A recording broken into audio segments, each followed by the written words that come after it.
Hello, hello. How are you? How are you? Um, Here we are talking about ice and fire and stuff like that. Hurricanes are done.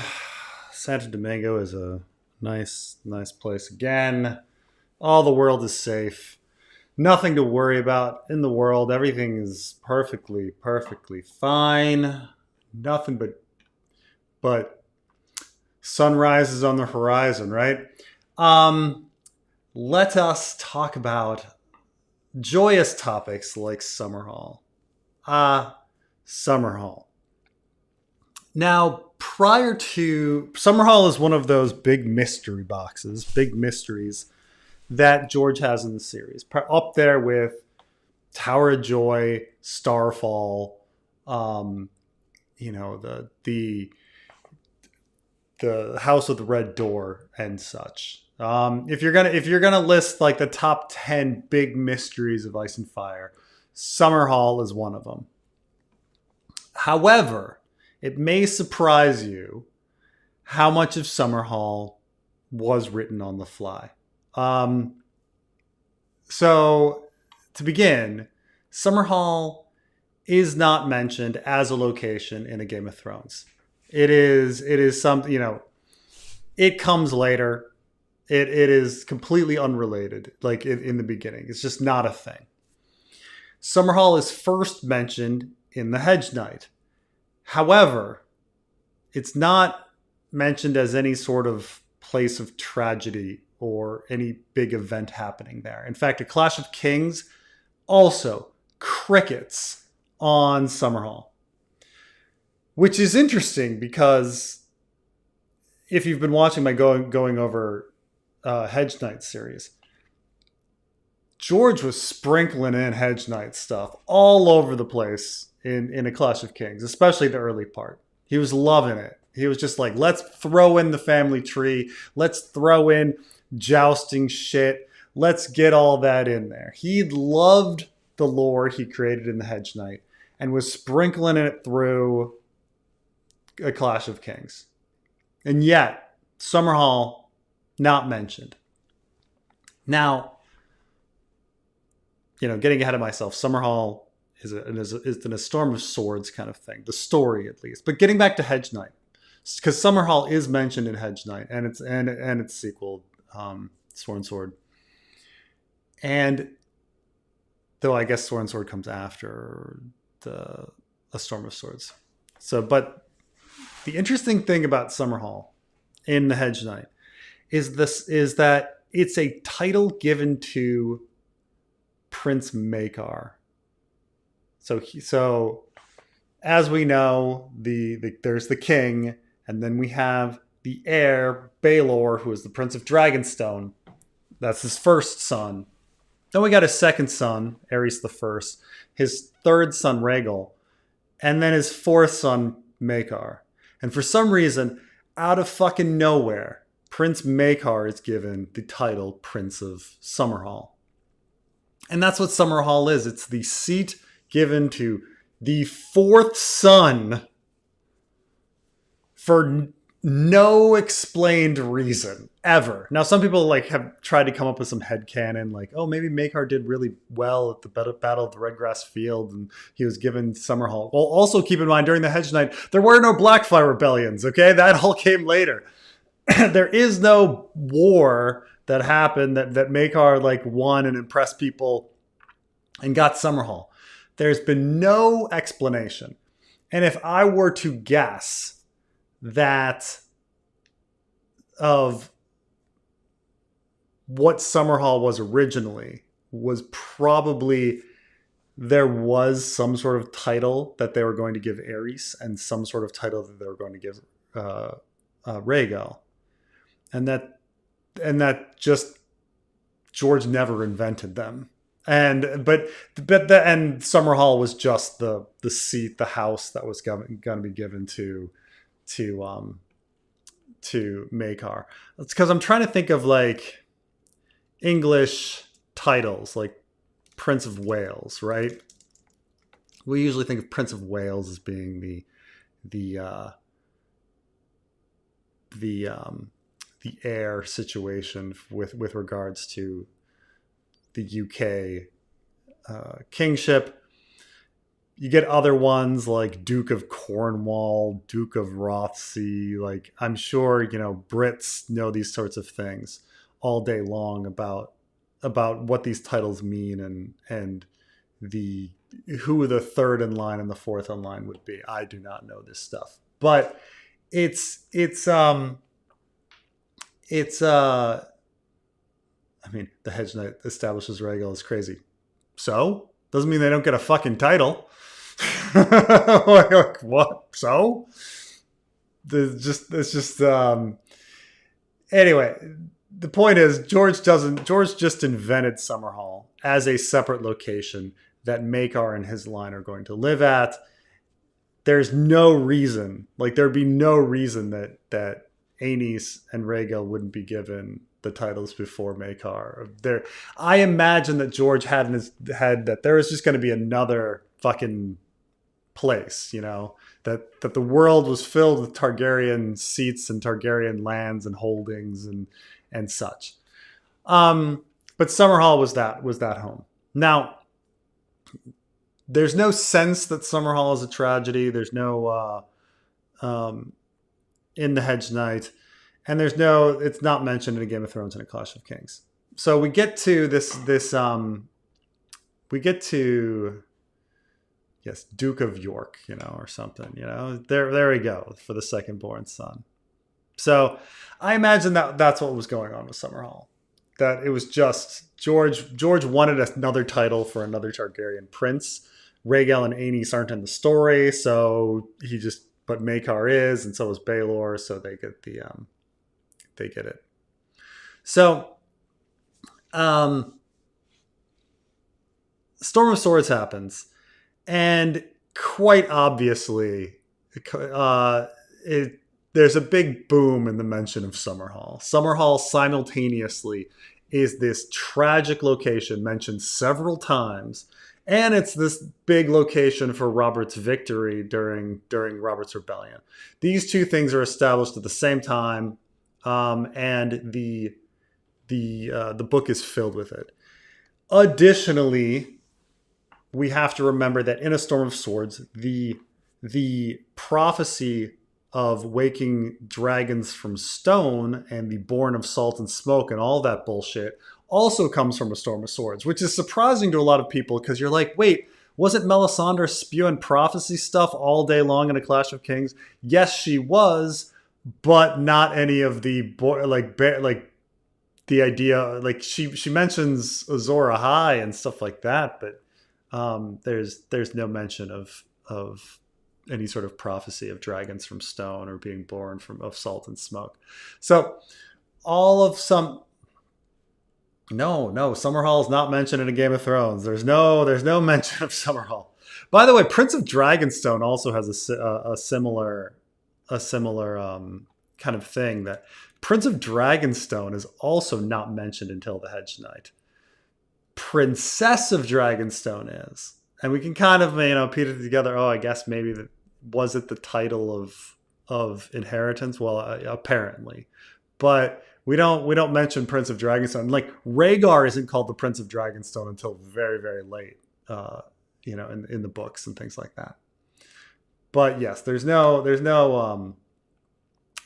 mention of Summerhall except as the place where Dunk's family lives in the Hedge Knight as a title, and then it doesn't really get its full treatment of it being a tragic location in A Storm of Swords. Now, A Storm of Swords, it's established as a tragic location, and it's connected with Aryan Brightflame. They mentioned 9 mages, stuff like that. It's connected with the Waking Stone Dragons kind of thing. And so right from the beginning, we kind of get the sense that, okay, we know what the Waking of the Stone Dragons are. Dany's dragon eggs are called stone. They hatch. We're supposed to be thinking that she's Azor Ahai. Clearly they were trying to hatch some dragon eggs. We already knew about Aryan Brightflame drinking wildfire and stuff like that. Gosh golly. No, Rhaegar is never called Prince of Dragonstone in the first book. Sorry. It's just not done. Like these are these things that people are amazed about. They're like, how is that possible? No, he's never called the Prince of Dragonstone until later on. I mean, it seems pretty logical if Dany is the Princess of Dragonstone, but the heir would be called the Prince of Dragonstone. But we don't know about titles yet. We don't know what these titles mean. Is the title the heir? For instance, Prince of Summerhall. What does that mean? It means nothing. Prince of Summerhall means nothing. We have no idea what it means. It's clearly not the heir. It's clearly not the second in line. In fact, I think Daeron was both the Prince of Dragonstone and the Prince of Summerhall simultaneously. So it doesn't even mean that. We have no idea what the Prince of Summerhall as a title means. It's just fucking nothing. It means nothing. So, yes, Summerhall is more of a palace than created during peacetime. This is all later stuff, kind of established on where it comes from. Like later that it's like a Dornish. In fact, I think it's never established in the text, the backstory, but George mentions it in an interview once about that it was a palace created during the Daeron the First's marriage to the Dornish and stuff like that. So,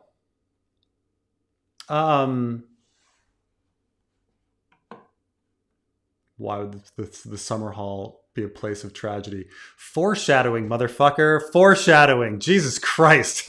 Of course, like, there's nothing in there like where we're supposed to think that it's going to be a bad place or anything like that. There's nothing. There's no mention of like, oh, and we've got all these mages around. We've got fire mages, and what about the prophecies and stuff like that? Egg doesn't start talking about prophecies until the Sworn Sword and stuff like that. So yeah, so none of this is established. But the thing is, in A Storm of Swords, right at that's when we get everything really. That Summerhall is this. They were trying to pull some sort of Waking Dragons bullshit from Stone. And that was the tragedy. That's very clearly established in A Storm of Swords. We can kind of bring up the exact quote.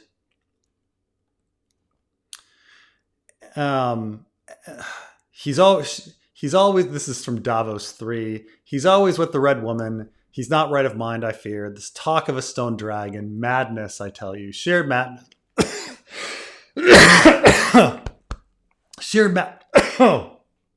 Got something in my throat there. Sheer madness. Did we learn nothing of Arryn Brightflame, from the Nine Mages, from the Alchemists? Did we learn nothing from Summerhall? No good has ever come of these dreams of dragons. I've told Axel as much. This is Alistair Florent talking. My way was better, sure, and Stannis gave me his seal. So,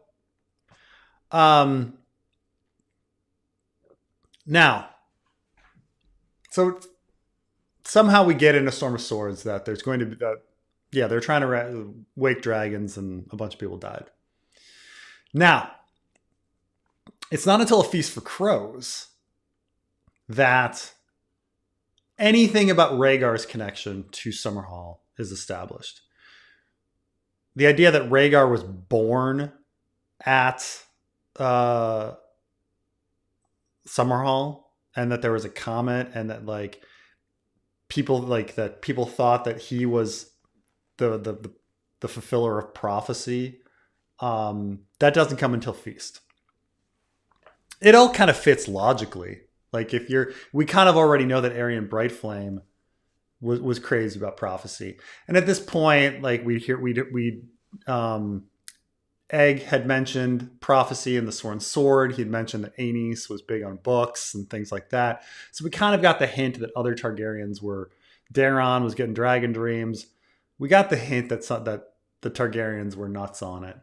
But it's the first time we really get this idea that Rhaegar was super nuts on it. Like we in A Storm of Swords, we hear about Rhaegar feeling really sad and going and sleeping at Summerhall and stuff. But the idea that Rhaegar was also like obsessed with like, um, Summerhall as part of the prophecy or something is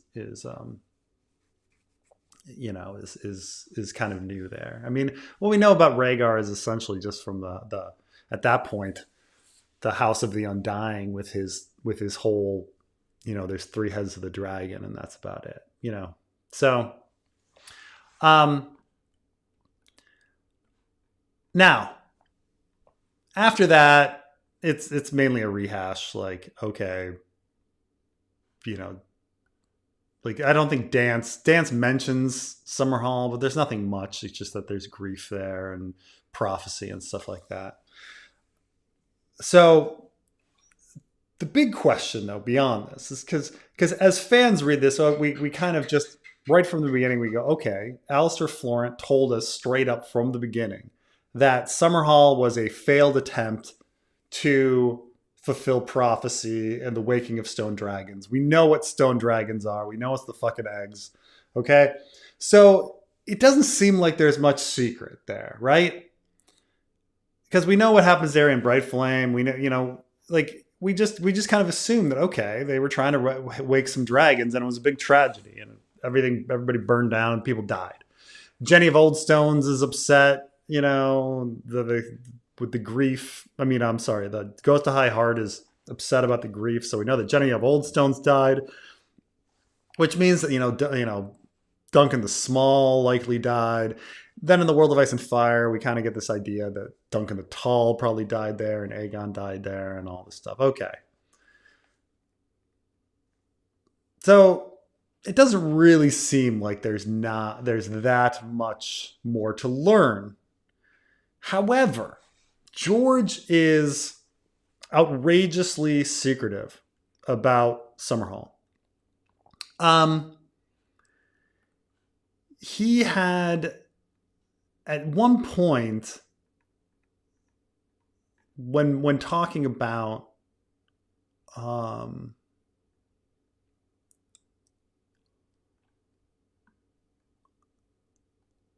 one point when he had been talking about Dunk and Egg stories, somebody suggested like what the last Dunk and Egg story would be, and somebody said, well, you could call it Summerhall, and George gave him like this weird look, like, how did you figure that out? Like, look, it's pretty obvious that like everybody fucking dies in Summerhall. Like it's not that big a deal. What's kind of interesting is early on, before various maps were established, the fandom was pretty convinced that the Tower of Joy was at Summerhall.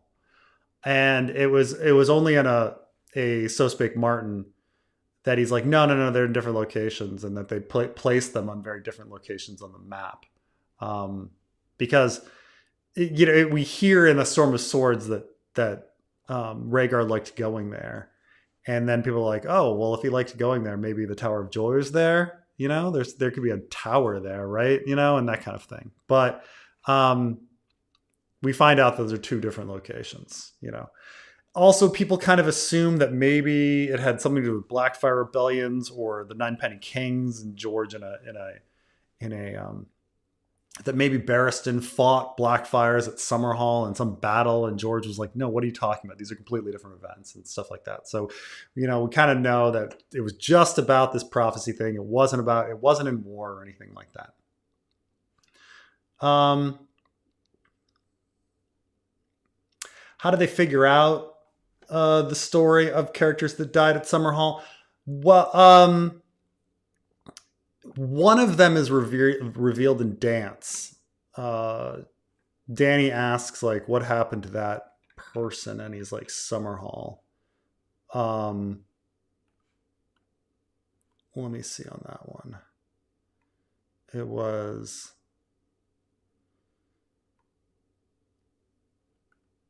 What became of her, Summerhall? The word was fraught with doom. Danny sighed.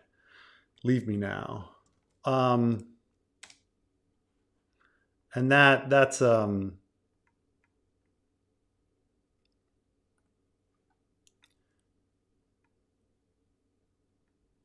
Yeah, I guess he's talking about. Uh, da, da. Trying to think the. That's when we find out that, yeah, that's where Jenny of Oldstones died. But we had already heard about the Ghost of High Heart saying that she gorged on grief at and so it's just kind of, we make these assumptions that, like, oh, okay, well, I guess then that's probably where Duncan the Small died too, if he's with Jenny of Oldstones and stuff like that. And then you just kind of assume that Egg died there, and that in the World of Ice and Fire we have this little snippet of people saying, if it weren't for the Lord Commander, dot dot dot, and we just, oh, I guess, Duncan's there too. But the point of all of this is that George is very, very secretive about all of this. And we find out that in about 2019, George actually talked about his desired publishing order of things in the future, which is kind of funny. Here it is. So he went and he kind of said, okay, look, Fire and Blood Part 2 is planned out, but he doesn't want to publish it until A Song of Ice and Fire as a whole is completed. And he's, very secretive about it. And he's like, okay, he wants like Winds of Winter, then Dunk and Egg, either She-Wolves of Winterfell or The Village Hero, then A Dream of Spring, then the other one, Village Hero, She-Wolves, and then Fire and Blood Part 2. And this is all because, like, Fire and Blood Part 2 would contain all, like, the end of the Dunk and Egg story, all of the events that happened in that, including Summerhall. This is very funny, though, looking at this list, because you're like, okay, we're not going to get Fire and Blood Part 2. We're not going to get Fire. We're not going to get Dunk and Eggs. We're not going to get Winds of Winter, Dream of Spring. But the thing is also, if it's pretty obvious what happened at Summerhall, why is George being so secretive about it? And because even when we get to the World of Ice and Fire, all mentions of Summerhall in that are really vague. And there was even a discussion of whether or not they should have like an inks blot, like go out and like cover a page so people would be like, wouldn't know what happened at Summerhall. And because originally, like, Gildane, the author of The World of Ice and Fire, was actually going to exist during the Summerhall period. And that was actually moved later, specifically because they didn't want to reveal Summerhall. And they were talking about how we're going to get around, like, not having Summerhall information in there. And so they didn't like the ink blot idea because they thought that people would be returning things to the publisher, thinking there's printing error and stuff like that. But there was some discussion about even like the World of Ice and Fire. The original plan that Elio put forward was it was going to be like an encyclopedia. It was going to be a close thing to truth. And George was having problems with that because he thought there were various events, including Summerhall, where what the world thinks about it is not the truth. So there's some sort of like truth that happened at Summerhall. And I mean, in a similar sense of, say, like Tower of Joy. Like everybody thinks Tower of Joy is about Rhaegar raping Lyanna and, and there being no child, or if the child, and somehow we'd find out the truth about the Tower of Joy, and so the public perception of the truth is different from the truth. So it's like, what is the public perception of Summerhall, and how does it, like, we know that it seems to be waking dragons from stone, but what is the truth at Summerhall that's very important? Like, what people rarely talk about this, like, what's the next thing? Like, what really happened? If the fake story, and this is where I'm getting, is if the fake story, the obvious story, is that the Targaryens were trying to wake dragons from stone. What's the real story? What's the real secret? Because it was never a secret. Like the Storm of Swords just fucking told us right out that they were trying to fucking wake dragons from stone. Like that's the first primary thing that they tell us. So what is the truth? What is the thing that really happened at Summerhall that the rest of the world doesn't know about, that could be like a real truth, that would be like a wowzer? So much so that he doesn't want to have any of that information in the Winds of Winter or Dream of Spring or the World of Ice and Fire, and he doesn't want to get to it until the Dunk stories are written and Fire and Blood Part 2 is written. But now in all probability, George just mystery boxed it. And we have no idea actually what actually happened at Summerhall. But the idea is that from all of this, just know that like any videos or whatever, or anything that you read about Summerhall, that's supposed to be the public's perception of Summerhall, and that there's supposed to be a true story of Summerhall that is a secret to everyone, that George never wanted to reveal.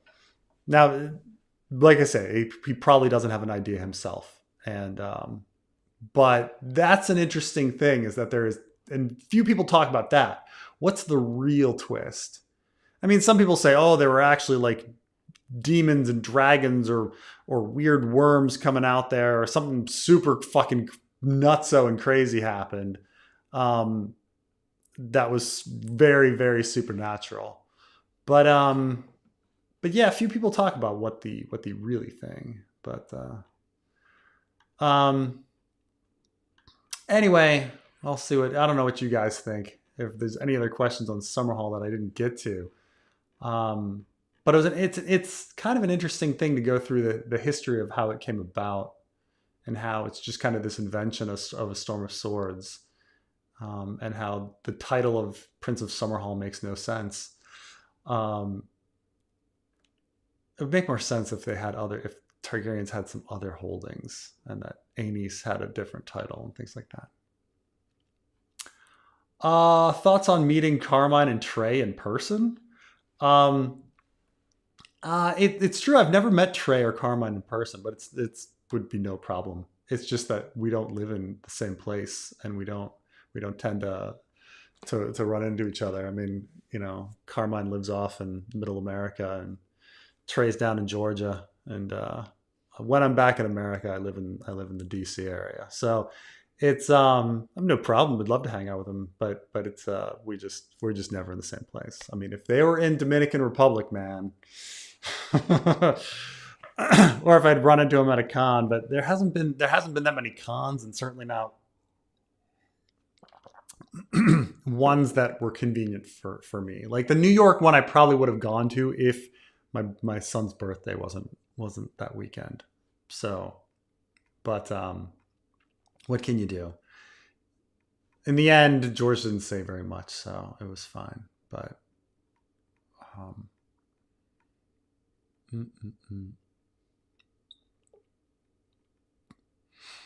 yeah, it's probably true that the answer to the mysteries weren't supposed to be crazy. Weren't supposed to be super crazy, but now we've waited so long that it's nuts. Thank you. I really appreciate this on Sam 2. I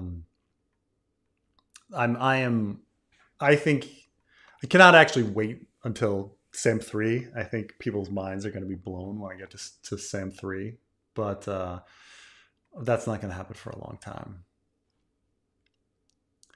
Oh, it's about child sacrifice for dragons, Tower of Joy, and Summerhall. Yeah, that would be something where like the public, it's got to be shocking, right? And it's got to be something where the public doesn't know. Right? Because like if something is supposed to be dark and evil, right? The only way to shock somebody is to either be like, actually, it wasn't that. Like in the show, they were like, oh, Rhaegar didn't rape Lyanna. They were in love. Oh, it wasn't bad. It was good. Or you can go, it was dark, and then the truth is super dark. Like, that's an interesting idea though. Like they were actually going to like kill newborn Rhaegar as a sacrifice to the fucking for to kill the to birth the eggs. That'd be something. And like Dunk and you know Sir Duncan is like, this is fucked up. I'm gonna save this baby. Like I'm gonna save this mother and baby. You're not gonna sacrifice this thing on my watch. You know. There's an incestuous orgy going wrong. Maybe that'd be something. That'd be so funny. And Sir Duncan's like, what are you guys doing? What are you guys doing? False flag operation. It's supposed to be pinned on the Dornish. Time traveling Brand's Wolf Super Castle. Oh man.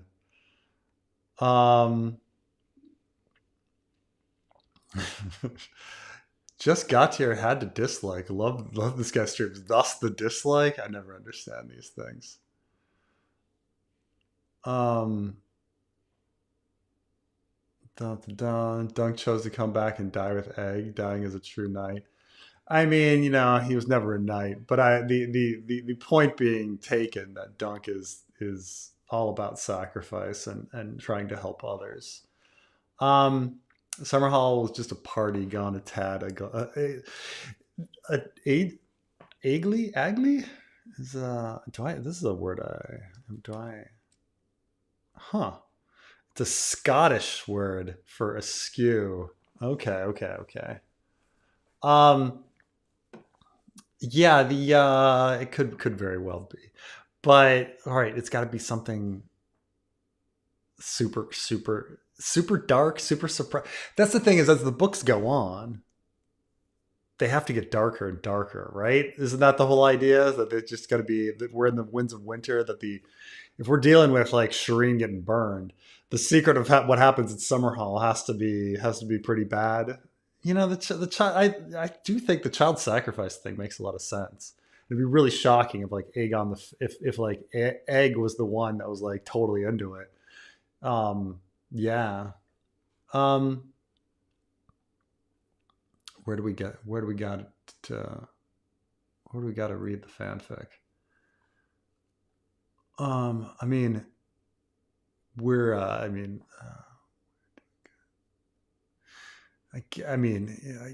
guess I mean I think the Summerhall thing. I'll have to put it in the fanfic at some point. I just don't know when it'd be like in what context. Maybe I could throw it into the next Danny chapter, just because everything is going to be fucking thrown into the next Danny chapter. But yeah, all the chapters for the fanfic are on my channel. If you click in the description, you will get the combined PDF on everything, and I've narrated all the chapters so far if you'd like to listen to them. So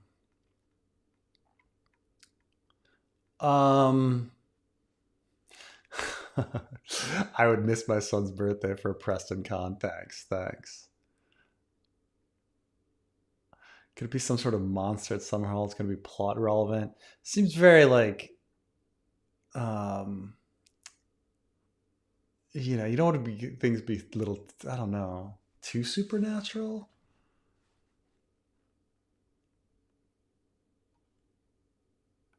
The real tragedy of Summerhall is actually a play Egg put on for his family, and there is massive pyrotechnics. Oh my god. Like it was actually nothing. They're like, we're just putting on this little story. There's got to be, oh my god, now it's coming out, man. They went to fucking Dorne for the puppets, right? At the end of the Hedge Night, he's like, let's go to Dorne. I hear they got good puppets. And in truth, like Dunk and Egg are like obsessed with fucking puppets the rest of their life. And they're just looking for like better and better puppet shows, like more and more extreme puppet shows. And then at the end, he's like, Dunk, I got the best like puppet show for you. And Dunk's like, really, really? Like, she's like, oh my god, it's Dunk. It's got the fucking best puppets. And there's wildfire everywhere, and it gets out of hand, and everybody dies from this puppet show. And he's like, if only we hadn't loved puppets. And Dunk's like, dude, I didn't even like puppets that much. I just liked Tansel Too Tall. I thought Tansel Too Tall was hot. That was it. I didn't really like puppets. You didn't get this? Thanks, Gecko.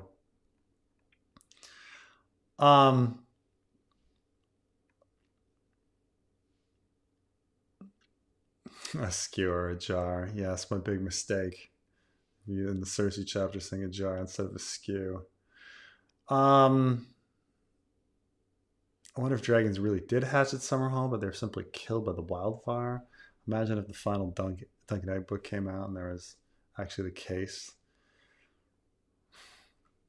They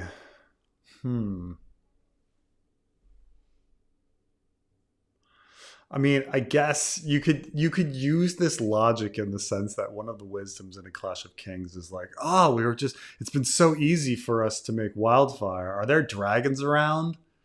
And you're like, huh? And so like they think that the wildfire is only going to have X explosive level, but because dragons are being born, like one gets hatched, like the wildfire just goes and explodes because and that's the real reason it went out of hand is that the explosive ability of the wildfire was enhanced by the birth of an actual dragon. Might be there in a Clash of Kings, man.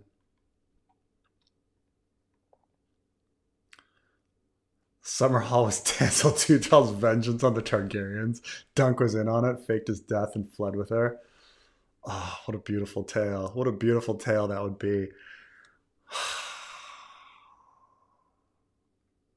But Summerhall, here's the big thing though. Summerhall is what, 259? I mean, is that right? Yeah. So Duncan, keep in mind this is 50 fucking years after the Hedge Knight. Am I getting that right?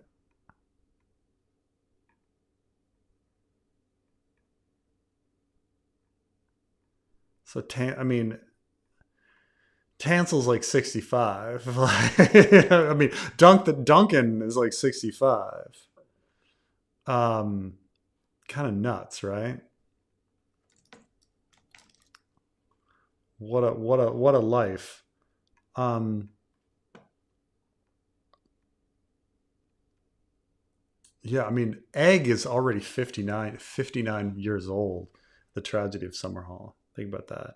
That Duncan the Tall, 65 years old. I mean, it's one of those things where it's kind of like all these adventures like Indiana Jones has had at this point.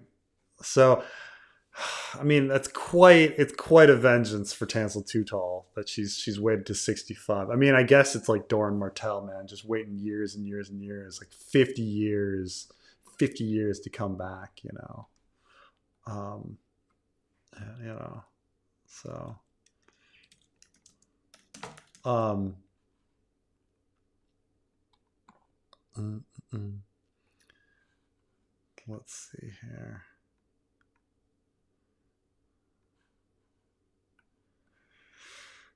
Go Bills, love you, Preston. Then they play Ravens played they lost to the Rams this week. The Ravens, no wait, they're up against the wait. Let's see, Ravens. When are they? No, they played Dolphins.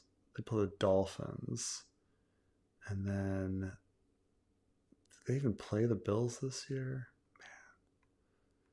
They played if yeah.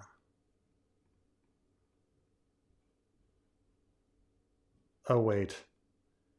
The Bills beat the Ravens 41-40 on September 7th. That must have been a very brutal loss. That's an insanely high scoring game. Insanely high score. 41-40. Jesus Christ. That must have been a fucking game. Must have been a fucking greatest game of the season. 41-40. I mean, I'm wearing my Ravens shirt. It's really hard to stay like in tune with American sports when you're not in country. Like, there's just not the vibe of like everybody talking about it and needing to be into it. You here. It's just people. I mean, every once in a while I hear people talking, but it's just not the. It's not the same. It's not the same. Summerhall was an insurance scam. That does make sense. Dunk got a puppet hand job.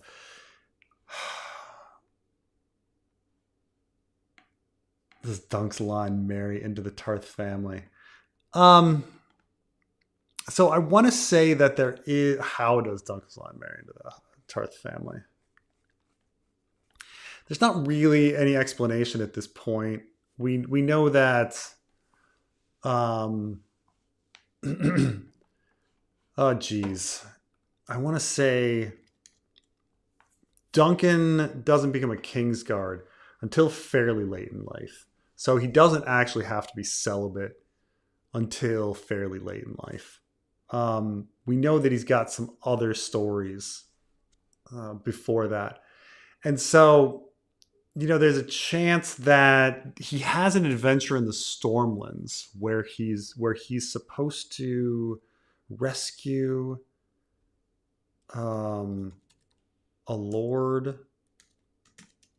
I'm trying to remember. And then there's like a trial by battle. I'm trying to remember here.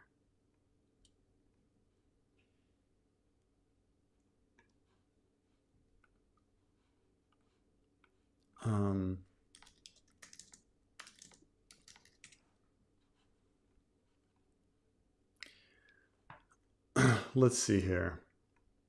Attorney Dash for Meadow, On the Roads, Winterfell, later in life. Okay. We know that Duncan the Small is born and named after him. He ascends, he's escorted, Eastwatch by the Sea. Okay. He eventually joins the Kingsguard. He will eventually joins the Kingsguard, and he's first mentioned as a Kingsguard in 236. But he fought in the 4th Blackfire Rebellion against Daemon III. But then I think there's Duncan. Here it is. Duncan broke his betrothal to Lionel Baratheon's daughter. And then Lionel Baratheon, he served as in a trial by combat. But it's out of order. I didn't expect him to be a Kingsguard by then.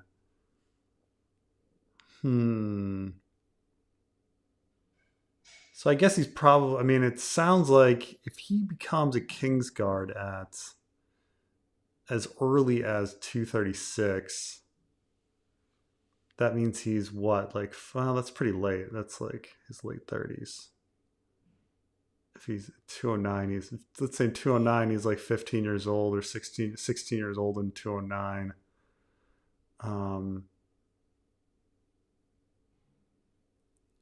So I'm trying to think. Yeah, I guess he's got some time. The problem is that all the stories that we kind of know about Dunk, or there's kind of this big chunk of missing time in like the 220s with Dunk, where we're not sure what he's up to.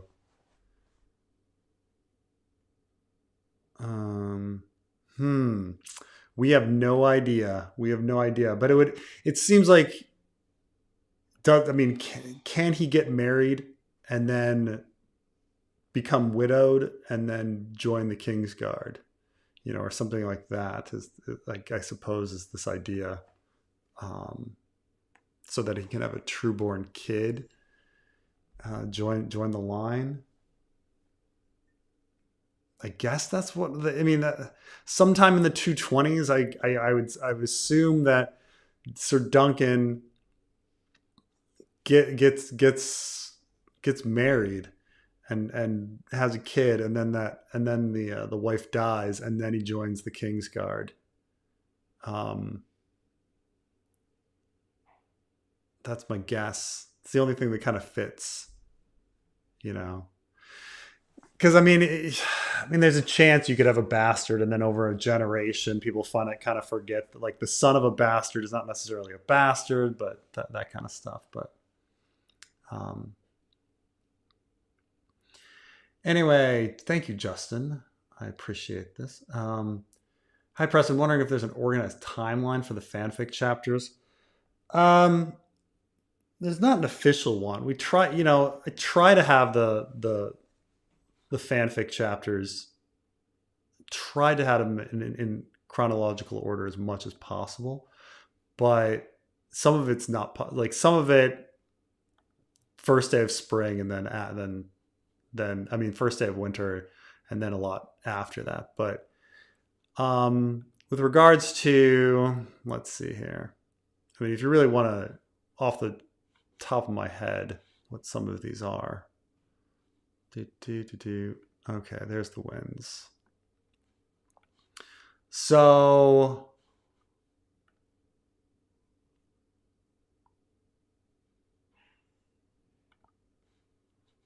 if we look here at the so prologue is, of course, like first day of winter, at least first day of winter for the crag.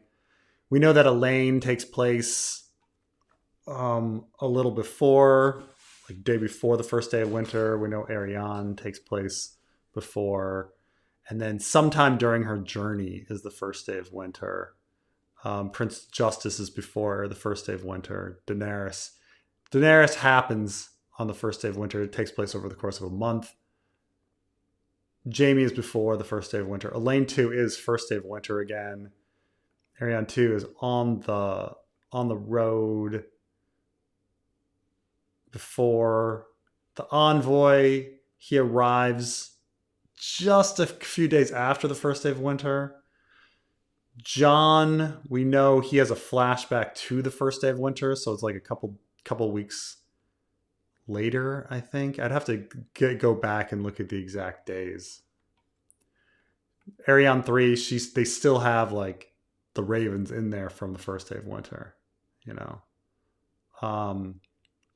And then we kind of go, and we know that the Bravo takes place a couple weeks after, maybe, purposely vague, but we know a few weeks after the first day of winter. Bran, over the course of several months, ambiguous. Then we're over in Slayer's Bay, and the timeline doesn't really matter at this point, because the two things are off with regards to timeline. But we have the Battle of Fire, which is all the same fucking day.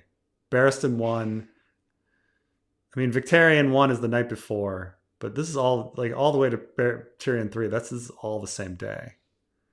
And then we get to Cersei 1, which is a couple weeks after first day of winter, right? And then the Harrower, which is right after. This is like 2 days or something after the Forsaken. And then we're up in the north, and it's like, who knows how these things are connected. We know that Mercy is about a month after the first day of winter. And then we know that these come well after. This is purposely ambiguous, but we know that these happen around the first day of winter, because we have Sam seeing them. And then the Fool is a few weeks after everything.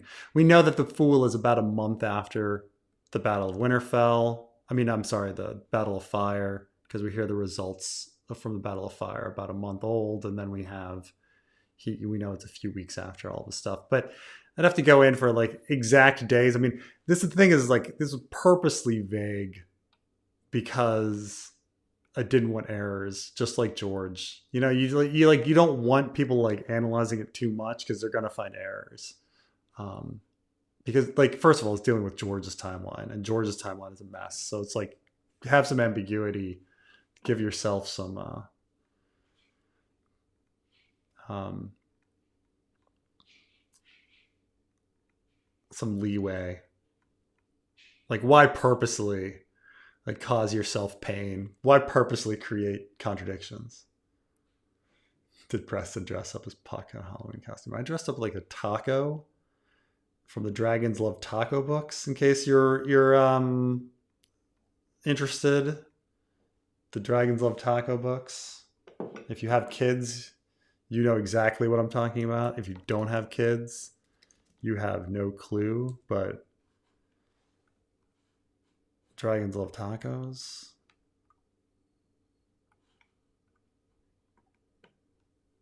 You know, I was this dragon.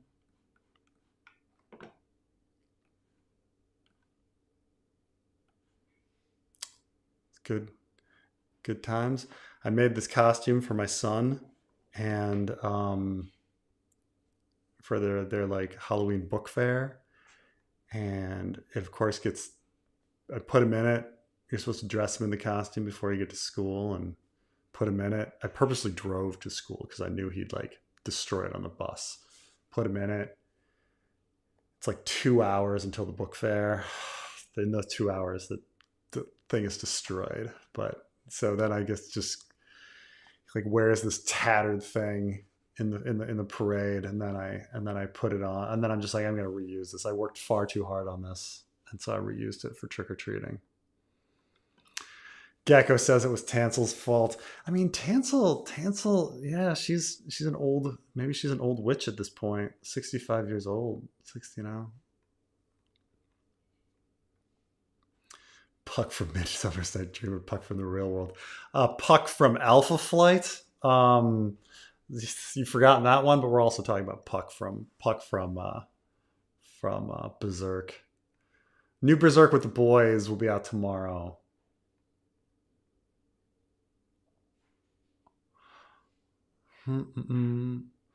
Yeah, I love the Fool. One thing I would have changed: the Handsome Jesters should have been a bit more crazy. I mean, it's true, but on the one hand, I was dealing with the fact that like all these guys are pretending to be crazy. What?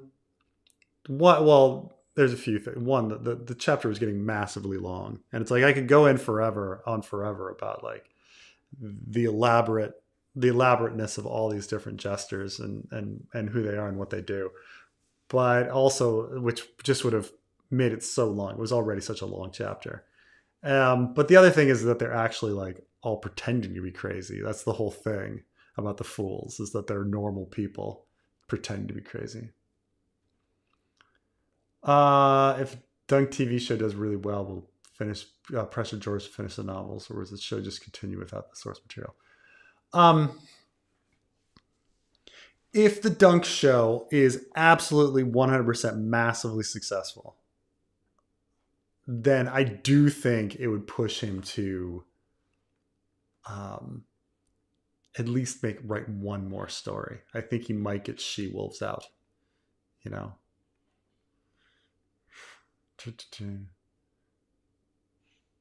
We beat the Dolphins, Preston. Nice. I don't know. I see some other Ravens fans lost to Bills week 1.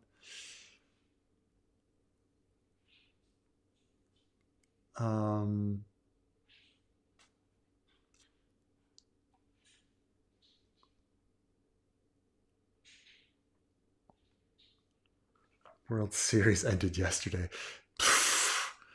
that's how like out of it I am. I'm like, really? Oh right. I think, wasn't it like it was the Dodgers? Dodgers were in that. What was the result of the World Series?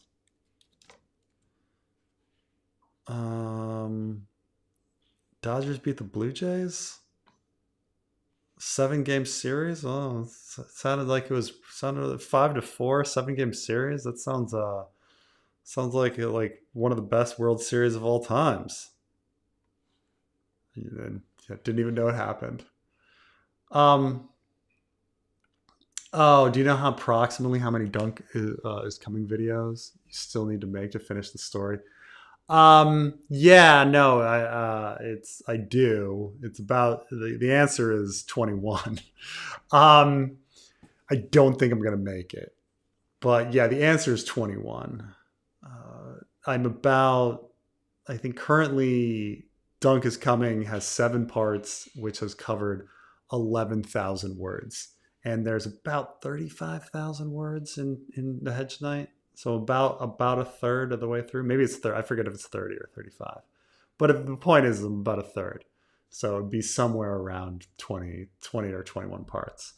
The only thing that's a saving grace of Dunk and Egg is that as you get further on, it's more action oriented, and the actual tribe of battle, like there's not much to actually analyze when it's just mace hits helmet.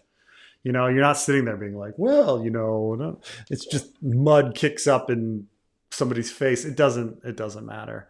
So I mean, there's hope. There's some hope that the action sequences will go by quickly. Um, but it's yeah, I'm gonna I'll do my darndest, but yeah, I'm not gonna finish by the time Dunk comes out. I've only got 2 months. I've only got 2.5 months left. Dunk having kids ruins his character, especially if they're highborn. I mean, they're not that highborn. I mean, you could have it be like, it's like saying like Davos is ruined because he's highborn now. He's been made a lord, he's handed the king, he's got highborn children, like that kind of stuff. So I mean, you can make him a landed knight give him some land on Tarth or something, and that is some kid is gonna, go on and do something, but mm-mm.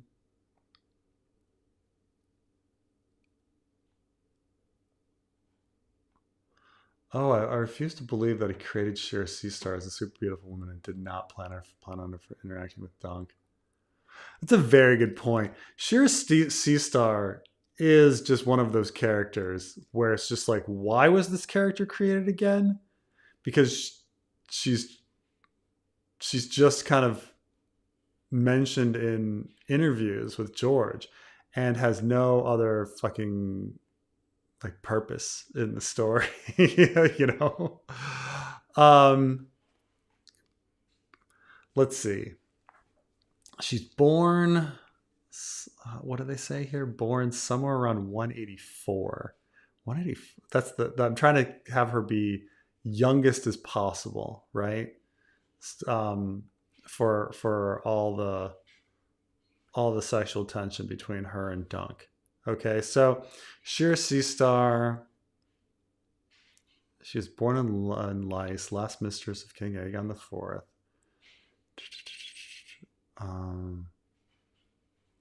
Sheer was born before the death of Aegon the Fourth. Oh, and Aegon died in 184. So his death is the thing. Okay, so um, so if she's born in 184, that means she could be in Hedge Night time, which is 209. She would be 25, right? Am I doing my math right? 25. Okay. So now she's just like a little older than Dunk. I mean, obviously she can have like her whole like old old sexy lady Melisandre thing going on, but um, and I guess if they had many, she was being suited. She had many suitors, including Aegor Rivers, so she kind of has to be at least like marriable age when Aegor is trying to go for her um, before the she died in 211. She's still alive in 211. Sworn Sword. Interesting. Huh. So I mean, marriable age during the Blackfire Rebellion, like before the Blackfire Rebellion. before Aegor is out of there. First Blackfire Rebellion is one. Oh shit. I mean, I guess that can work. I'm trying to think if she's you gotta think that she's like at least like 14. If they're trying to both like marry her, she's got to be 14 in 196. 16. Let's make her 16 in 196. That makes her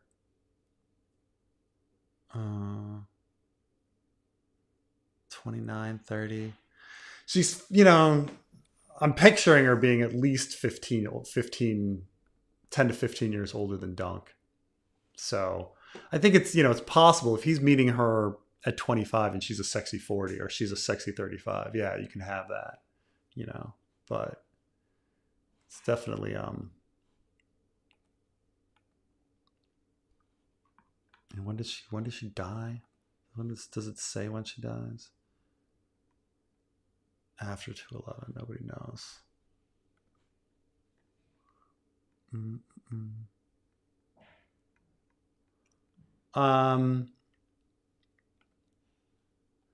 Maybe instead of waking dragons, they're connecting with all the collective Targaryen unconscious that's responsible for their crazy prophecies, and they went crazy. I mean, that adds a lot of like we're talking about like Jenny Goldstone's dancing with her ghosts and all that bullshit. Like that would fit with that. That she's trying to connect the collective consciousness of the Targaryens. She's trying to do a House of the Undying where they're all like one beating heart at Summerhall, and that would be something. But yeah, I mean,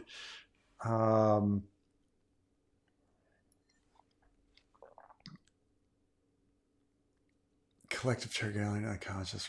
I mean, is she trying to connect with like old dead Targaryens? Because somehow Rhaegar is going there and trying to figure out like what's going on, and does Tower of Joy, and I don't know why he wouldn't bring her to Summerhall. Seems like a good place. Seems like build a tower there.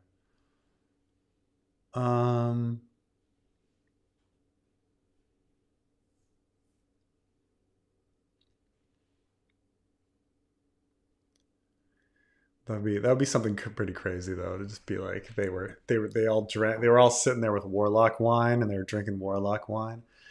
The fire had nothing to do with wildfire. They were just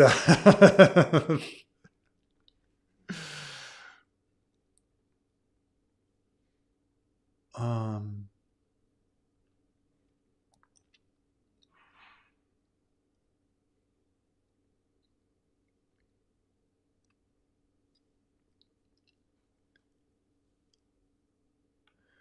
what will Westeros be like when Dany lands? Aegon is in the south and Stannis in the north, with the Riverlands on fire. Or will Aegon have finished his conquest? I mean, I think that the only thing you can kind of do at this point is have Aegon's conquest happen incredibly fast. And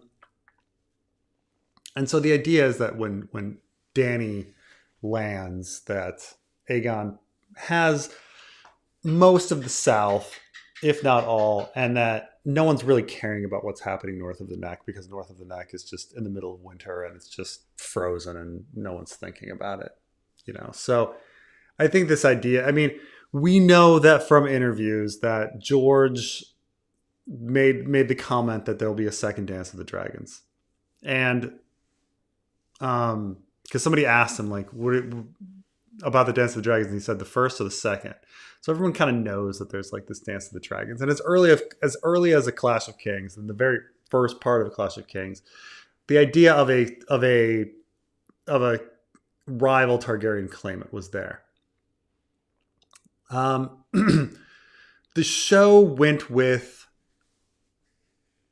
a battle against Cersei because we know that Aegon was cut from it. But nonetheless, we have season 7 of Game of Thrones, which deals with Dany's landing and her origin and her first battles. Tyrion helping her with trying to take Casterly Rock and such.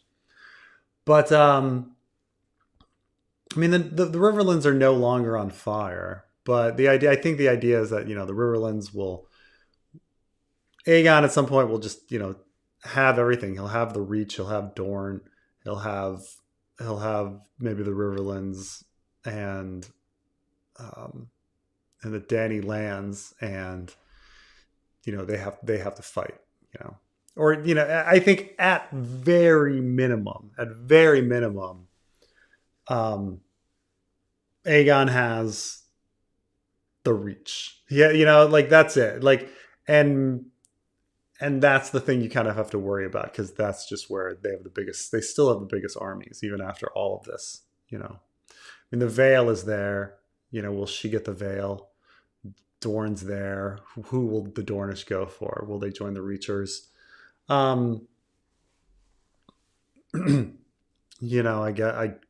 think that's where it's leading. I mean, if Ariane is getting connected with the Aegon cause, the idea is that she gets maybe these Dornish forces. So now you've got Dornish forces and you've got Reacher forces for Aegon, and then Dany arrives and maybe has to make peace with the Vale forces.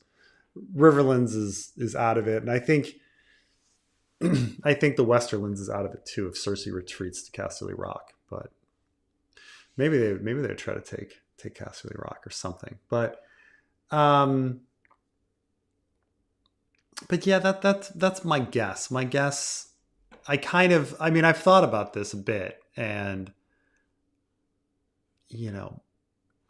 my sort of idea for the Winds of Winter is that Aegon, for the most part, like in my fanfic, and I kind of thought that this was how things would go. In the Vale forces have taken the Riverlands because the Riverlands have been depleted. So we've got the Vale forces who have entered into the Riverlands, and they're there. And then Aegon, very quick and fast, the Reach is going to just declare for Aegon. And then you got the Dornish, and we know that there's a Dornish split. Like, we know that there's an Ironwood Martell split, and Arianne is jealous of Quentyn and thinks and is fearing Quentyn, is fearing Dany is coming back with Quentyn. Whether or not Quentyn is alive or not, it doesn't matter, because Arianne thinks that Quentyn is alive, coming back with Dany. So she's preparing Aegon. She wants to grab Aegon because she's got this imaginary rivalry with her brother that Quentyn doesn't think about at all. And so I feel like she's going to get at least half of the Dornish forces. She's going to get one of those, because we know that there's two Dornish hosts, the one in the Boneway and the one in Prince's Pass. She's going to get at least one of them. And so that's a fair amount of forces. And so Dany is going to arrive and may have to make peace with Sweet Robin and have this second dance of the dragons, where of course Dany would win. And then I think George's original plan might have been Dany heading north, and while she's north, Cersei comes back in, swoops back in, and takes over the kingdom again, which is what we saw in the show, and then Dany would have to come back south. But, I think I'm doing it a little different. I think I'm not going to have everybody go north again. I think I'm going to have the whole story collected at Harrenhal. So we'll see how that goes. But I think that's more or less what George had planned, that Aegon was going to get the Reach and at least either half or all of Dorne, and then Dany would get the Vale forces, because we do have that hint of the little Ronald Arryn getting flown around on the dragon in Fire and Blood. That some kind of similar alliance would happen with Dany, and that she would get the Vale forces, and that would kind of even them out, right? And then that would be the war. That would be my guess.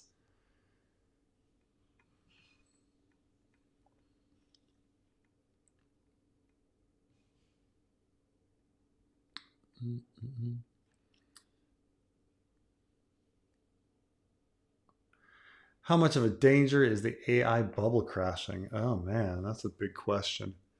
I mean, that's it's big talk right now, right? Like that there's just been a lot more investment in AI than there ever was in say dot coms and stuff like that, and that AI is making no money and it's overvalued, and all of this is true. All of this is absolutely true. Um, you know, not all bubbles burst. Some bubbles just stagnate. Some bubbles just sit there. Some bubbles ease down slowly. You don't know which it's going to do, right? Like it could be that people are really thinking about AI is going to be the future forever, and it just doesn't do anything. It just goes sideways. We never people were like the housing market never really fully crashed. We had kind of like smaller crashes, but like the housing bubble that everybody kind of knows still exists, like never crashed. It just it's just there. The houses are still incredibly expensive. They had little crashes here and there, but like small. So it's hard to know which way the AI bubble is gonna go. Um, what I do know, there's a funny Onion article years ago. I think this was after the .com, but Americans demand new bubble to invest in. The Onion. Here we go. Yeah, I remember this title. This is probably one of the best. July 2008.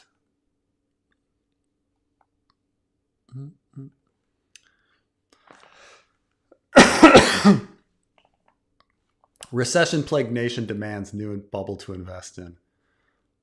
A panel of top business leaders testified before Congress about the worsening recession, demanding the government provide Americans with a new, irresponsible, and largely illusory economic bubble to which to invest. It's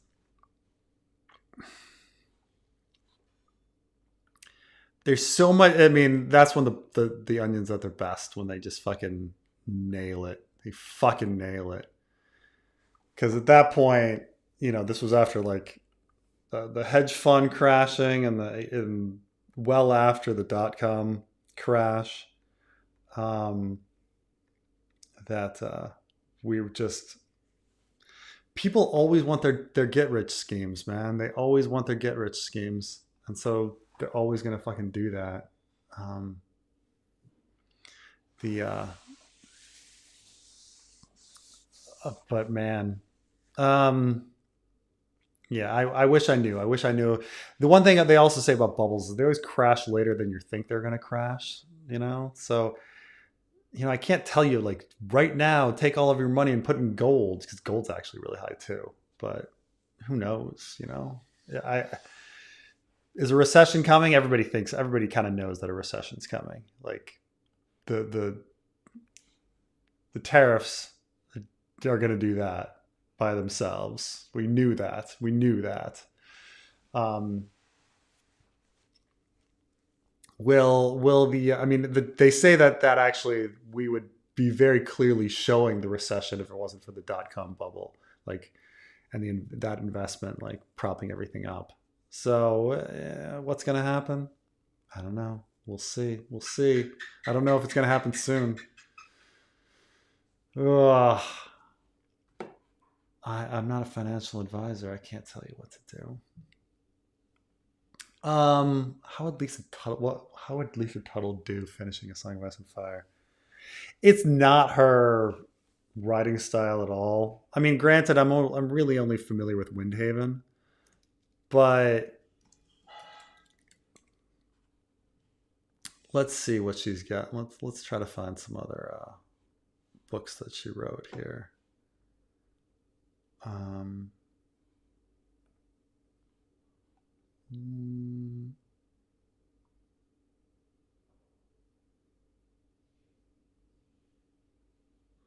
All right, let's talk about let's look at her book called her novel My Death.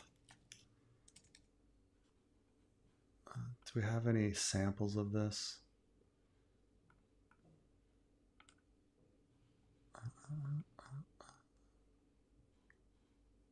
Good, we got a preview. Good, good, good.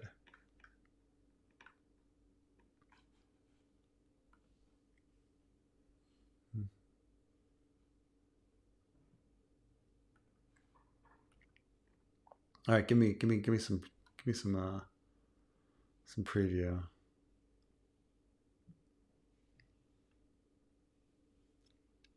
I just remember that the thing is that her stuff wasn't that dark. It was just much more hopeful, and that's just not George. Um,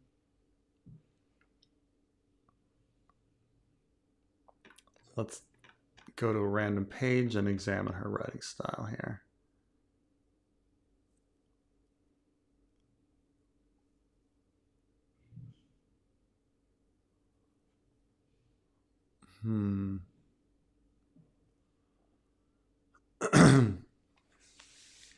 Plenty of well-read people would have responded quite reasonably with a blank stare or a puzzled shake of the head.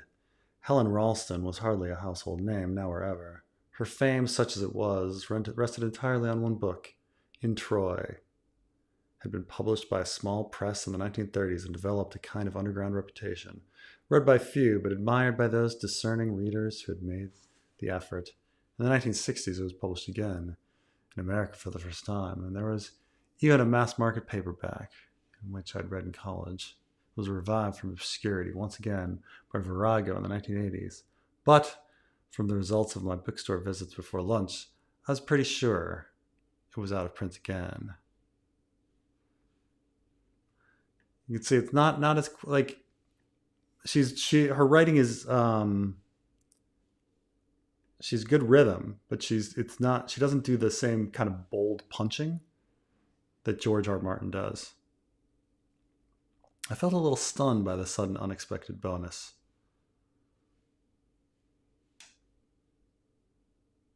See, I feel like if it were George, he'd be like, the bonus stunned me, period. And then he'd like go, he's just like, he like does more like punchy stuff. Sermon got out of his phone book and made a call. I tried to imagine what Helen Ralston's painting would look like.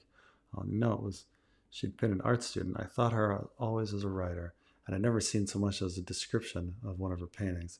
That it should be fallen into my lap like this before I'd even started to work did not strike me as odd or unusual. Everyone who writes or researches knows that this sort of serendipity, the chance of discovery, the perfectly timed meeting, the amazing coincidence, is far from rare. The fact that this first one had come along so soon before I was definitely committed to the project just confirmed my feeling. I was meant to write this book. I mean, she's very talented at finding beautiful rhythm with very long sentences, but she maintains her sentences. She maintains them as like all consistently long. George does a lot more variance in his sentence length, and he's much more about just like having like short and bold, shocking sentences in the middle of stuff.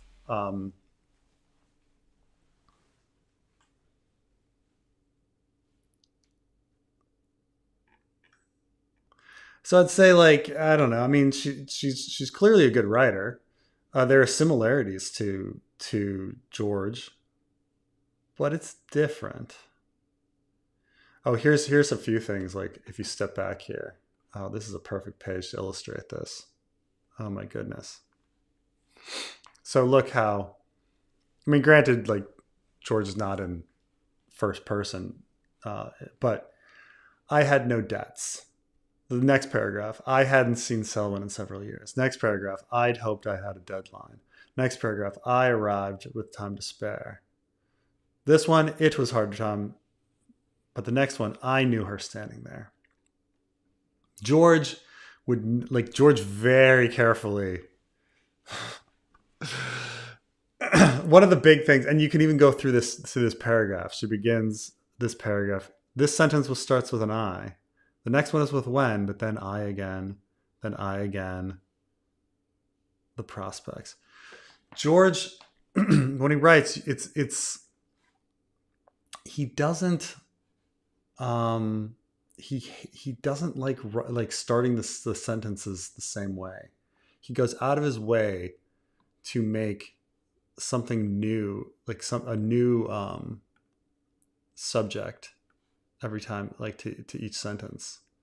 So like here, let me bring up preview.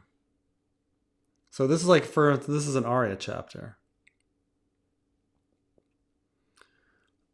Well, this doesn't have very good paragraph markers. They're hard to see on this copy. But you can see it's like they traveled from dawn to dusk. Morn, noon, and night. Many of the travelers. Look with your eyes. One day, the madman. Then finally, Arya noticed. One time, Arya, come morning. George, you can go down the page and see like how often does he begin a paragraph with Arya? Well, he does here, and he does down here. I guess this one too. But you can see it's not like every time. And when you go through even a specific paragraph, this is very George. Look, a she-wolf, right? He began the paragraph with a bold punch. He loves beginning paragraphs with bold punches. Arya sloshed her beer around. Was the god's eye near the trident? It had been. They'd. Like he very rarely begins sentences the same way. This is a big thing when I picked up like J.K. Rowling. Like every sentence fucking begins with Harry, Harry, Harry, Harry. George loves to vary how each paragraph is written.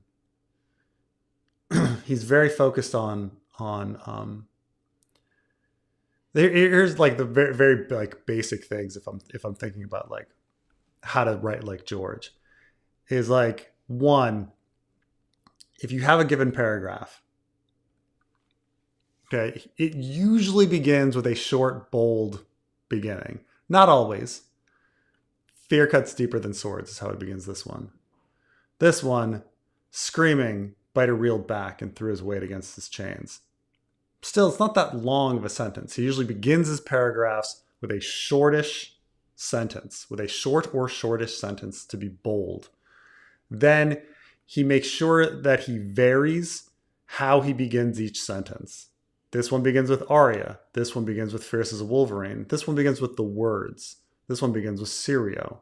This one begins with she. This one begins with the manacles. This one begins with he.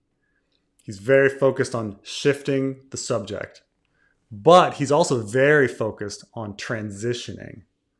So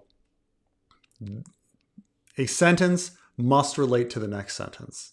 He doesn't, fear cuts deeper than swords is what Arya is thinking. So next Arya made herself approach the wagon. Well, now now she's approaching. Well, every step was harder than the one before. That's how she's approaching. Fierce as a wolverine. Okay, that's a new. Calm as still water. But I guess you could argue that it's related to how it's hard. What are these? These are words they sang in her head. The words come from Sirio, so they're somewhat related. But this is a jump. But he would have not been if she was close enough to touch the wheel that Biter lurched on. His irons clanking and rattling. Well, he's brought up irons clanking and rattling.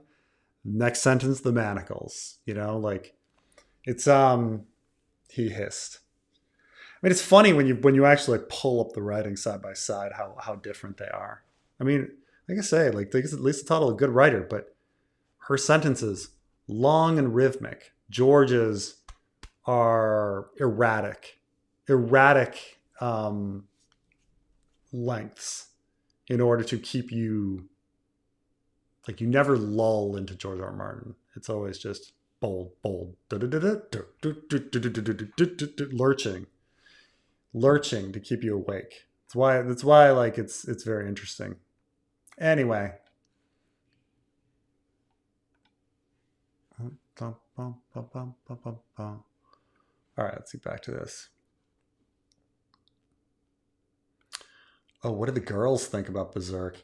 You know, women are absolutely welcome on Berserk with the boys. It'll still, the name is ironic, but oh, why is Darkstar's sword scraping in the Fool? Because it's the scrape swords. It's the scrape swords blade. Uh, Darkstar is carrying the scrape swords blade. That's why. Um, for those who don't know what I'm talking about, there is a random character in a Game of Thrones called the Scrape Sword, who was just one of the people that fought at the Blackwater. We made him a character in the Hota chapters. Um, his fate is left ambiguous, but his sword, he loses his sword, and it's eventually picked up and carried by Desiel Dalt, and then it's then picked up by, the idea is that it's picked up by Darkstar, and that now it's being carried by Darkstar. But yeah, the scrape sword. In fact,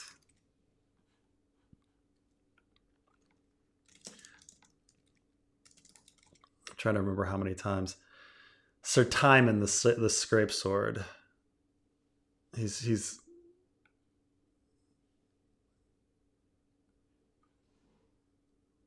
and I think, yeah. So Timon the scrape sword was just a guy who was captured while fighting Stannis Baratheon at the Blackwater, bent the knee to Joffrey, and then he appears in an appendix. And so we're like, we're bringing the scrape sword back. Like, who would be sent with Sir Balon Swan to Dorne? And it's like, well, who's around? Well, the scrape sword. But yeah, it's his sword, and it's still scraping because the scrape,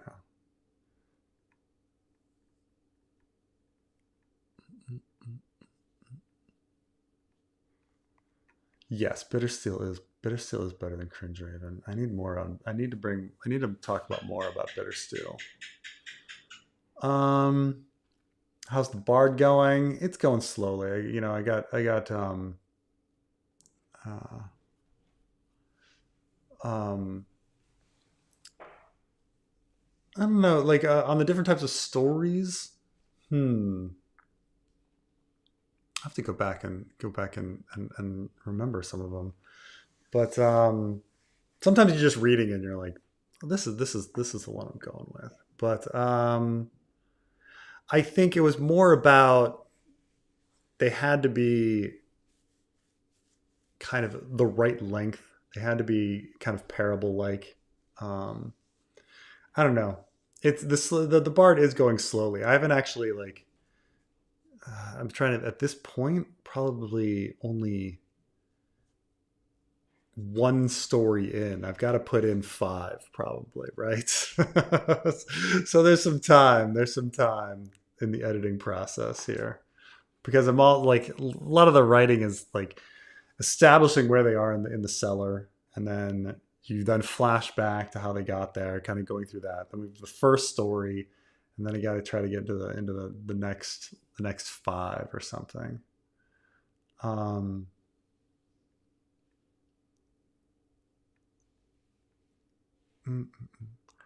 Love the Sam chapter. In response to Euron's conquest of Old Town, was it feasible for Tywin to conquer King's Landing with roughly the same number of men? Oh fuck. Um.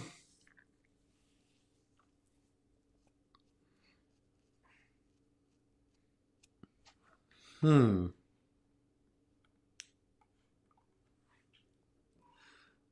I'm trying to think. Like,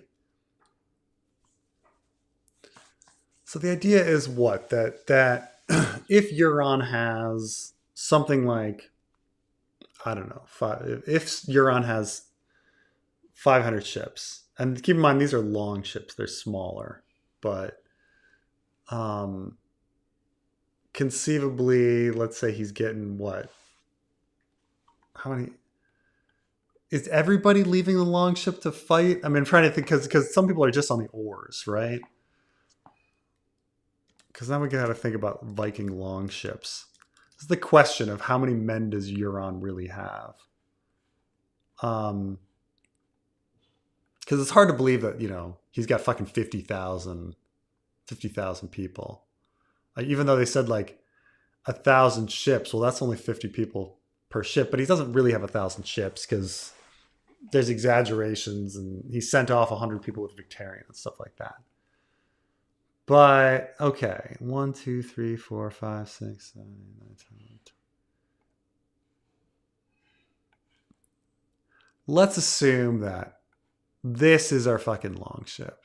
It's small and maneuverable. Or do you want to go with like one of these larger ones?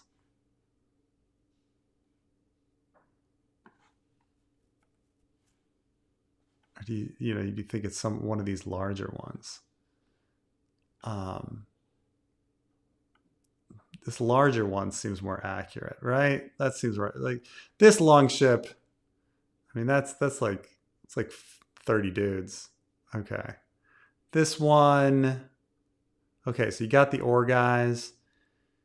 50, could you pop on 50 fighters per ship?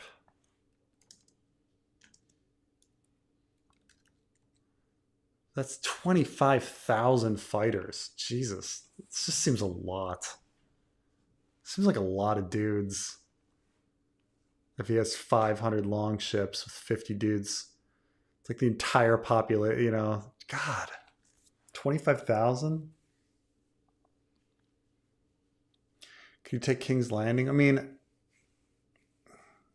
the thing is like, what, the city guard is only about 5,000?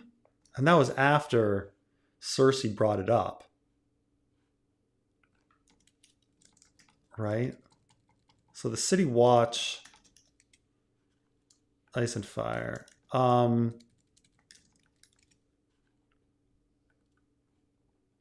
Okay, so shit. During the Dance of the Dragons, the city watch is 2,000 gold cloaks. And then they are... Cersei specifically brings it up to... She doubles it or something, right? She doesn't think it's good enough.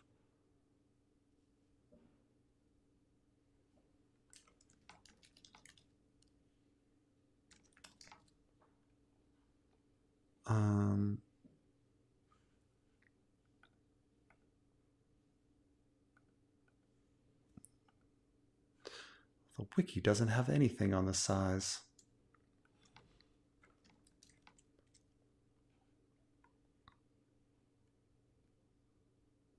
Oh, here it is. Dance is stated to be 2,000 strong, the same number during Tyrion raised. Gold Cloaks, Tyrion and Cersei raised the numbers to 6,000 in fear of Stannis. So it sounds like there's only 2,000 gold cloaks. Which is just dangerously small. But yeah, with Old Town would have like also 2,000.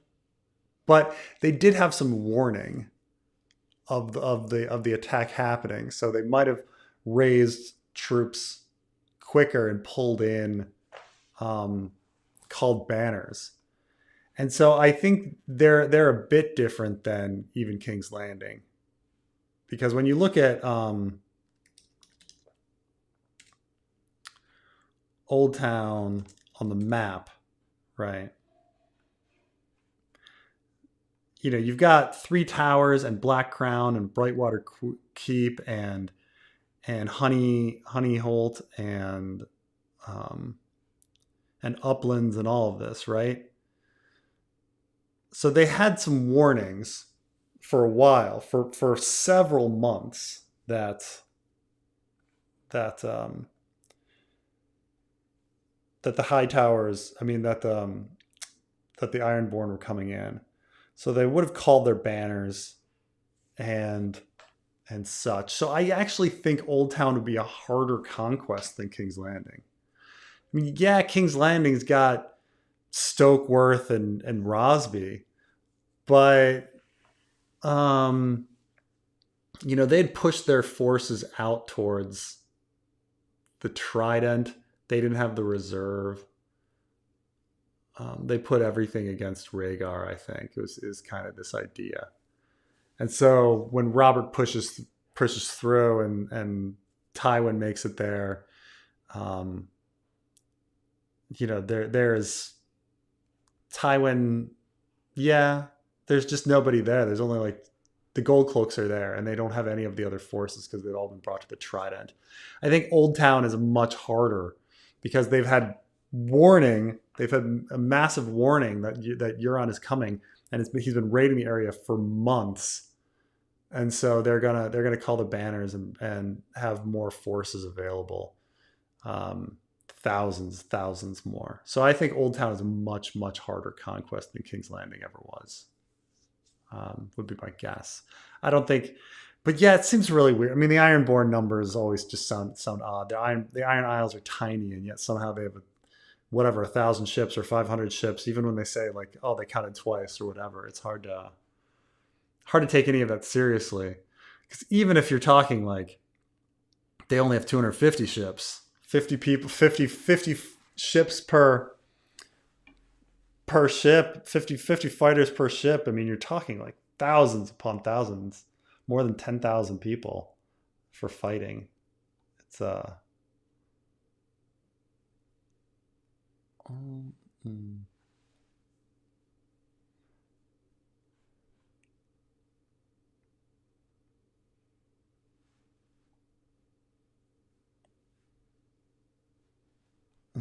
The first dance was actually Aegon the Uncrowned. That's true. That's, but I don't know if George was talking about that. I mean, you are right that that Maegor versus Aegon the Uncrowned was kind of the first Dance of the Dragons. They make a lot of statements like, "Oh, they've never had dragons fight dragons before." Oh, except what? Except Maegor versus Aegon the Uncrowned. Plans for Tyrek and the fanfic, the full 10 out of 10, by the way. Oh, thank you. No, I was very nervous about the Fool. There's strengths and weaknesses to it. I know, and um, but it the Fool is more of a triumph in the sense that it's such a Volantis is such a difficult story, and Old Town's invasion is such a difficult story, and like logistically having figured all of that out and dealt with, because in that chapter we're dealing with the fallout of Slaver's Bay, what happens in Slaver's Bay, then dealing with all the things that George introduced about Volantis. I mean, fucking spent so much time introducing stuff with Volantis, and you want to bring it all in, and then dealing with like the Old Town invasion and stuff like that. It's just it was a lot. It was a lot. But thank you. Plans for Tyrek. It's a good question. I want to say that like, because he's brought up by Jaime, and Jaime thinks that he's been kidnapped by Varys. And for that reason, I don't believe he's he's kidnapped by Varys, right? Like he vanished, So the question is like, what's the answer? He says Tyrek was snatched during the confusion, provided he knew beforehand that the mob was to riot, and Varys knew all. The idea is that somehow Varys has him, but I think that means Littlefinger has him.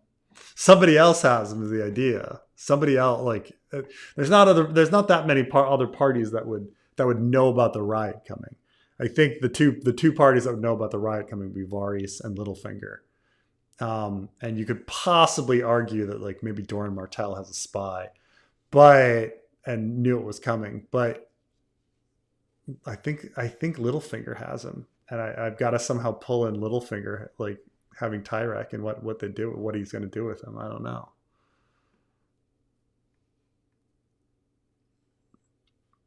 It's funny how yeah, Quentin only thinks about the sand snakes like once. I don't even know if he thinks about Arion once. Um, it's a complete one-way jealousy.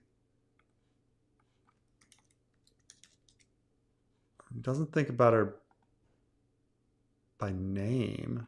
Does he say sister ever? He mentions the sand snakes once. Oh, he mentions her once, and his sister would be scornful. The sand snakes would mock him with smiles sharp as swords. That is his only mention, is that he would come back from Dorne. If he came back to Dorne without the dragons, his sister would be scornful. The sand snakes would mock him with smiles as sharp as swords, and Lord Ironwood, who had sent him his own son along to keep him safe. ... That's it. Mm-mm. Any plans to write fanfic Dunk and Egg stories after wins, She-Wolves, etc.?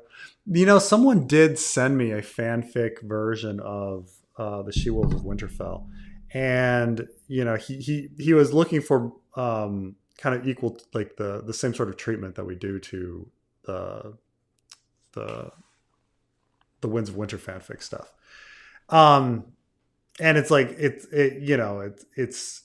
I read through it, but it's just like, a Dunk and Egg story is 30,000 words. That is the equivalent of, 5 chapters. And like it's a year's, that's a 5 chapters can be a year's worth, a year's work on the fanfic, Um so like the fanfic is already taking so long, and it's like I want the Winds of Winter fanfic done before I can like work on something like that. So I mean, if you're like, oh, their plans, I mean, like, what are you talking about? Like in 5 years, when I get the fanfic done, like it's so far in the future that I couldn't possibly like think about that. So, but I will say that one was written. I have a copy of a fanfic, of a version of She-Wolves of Winterfell, but it doesn't have the same interest. It doesn't have the same interest with me, um, uh, as just getting the Winds of Winter kind of done. I mean, the Winds of Winter is taking so fucking long already. I'm sorry, It's like I would love it. I'd love all these stories, I'd love George to have written all of these things, but trying to get through it. It's um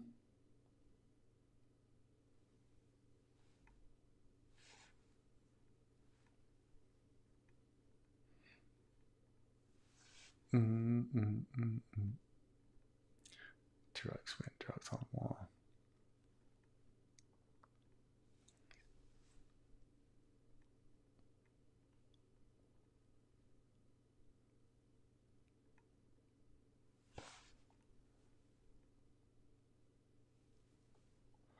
Not as poetic as this unlicensed Lysatelli. Not as poetic, not as colorful.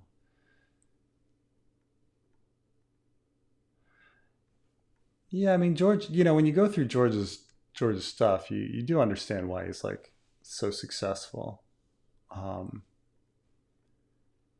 I do actually think there's obviously, I think, even writers superior to George. But it's funny because when you get to like, there's definitely a quality quantity thing. Like Stephen King, I think, is an amazing writer in the sense that he has a pretty good quality, and just the quantity is insane. George has a much better quality, but like he cannot produce as much as like Stephen King. Um, it's just kind of amazing.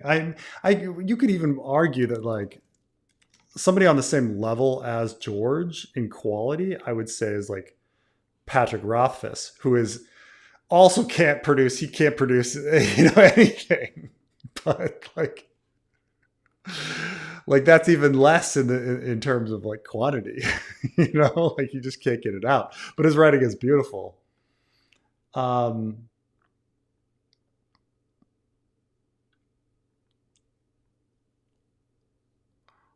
Mm, yeah, somewhere between 10,000 and 15,000 makes sense for Euron. I guess, yeah. Yeah, as a crew of a long, I think it depends on the type of longship. Like that's the thing about these things. Like I spent a lot of time researching cogs, and they can be tiny and they can be huge, and they're still fucking called cogs. City Guard is also not majority professional warriors. That's true too. But I think when they call the banners, you're just pulling. I understand it's not like real life, but I think in Ice and Fire, it's like farmers with spears. You know, I mean, obviously you have your knights at the head, but you still have like farmers with spears. Oh, how many men did Asha have at Deepwood? She didn't have many. She had like 50. Her crew, and then after the battle, she had like 9. She had it was. You're right that it was something in the dozens of how many men she had. But that's a very good point. How many people is she holding Deepwood with?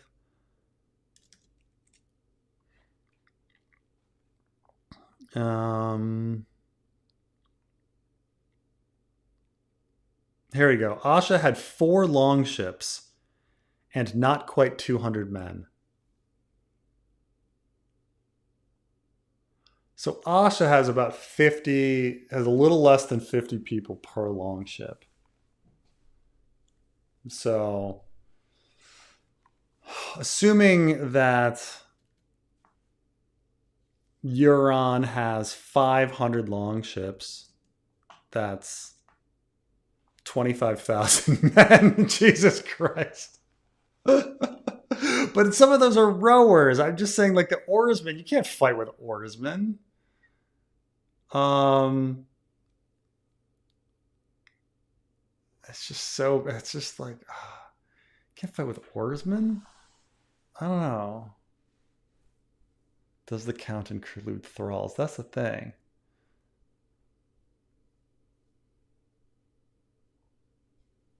Yeah, that's true. 4 longships. They didn't necessarily come in one sailing. That's a good point because Asha is going to sail there, and then she comes back for the Kingsmoot, and then she flees the Kingsmoot as fast as she can. Though arguably, like all the people that were calling her name would be like, "Get me the fuck out of here, or else they're gonna fucking kill me." Um, how many warriors per ship?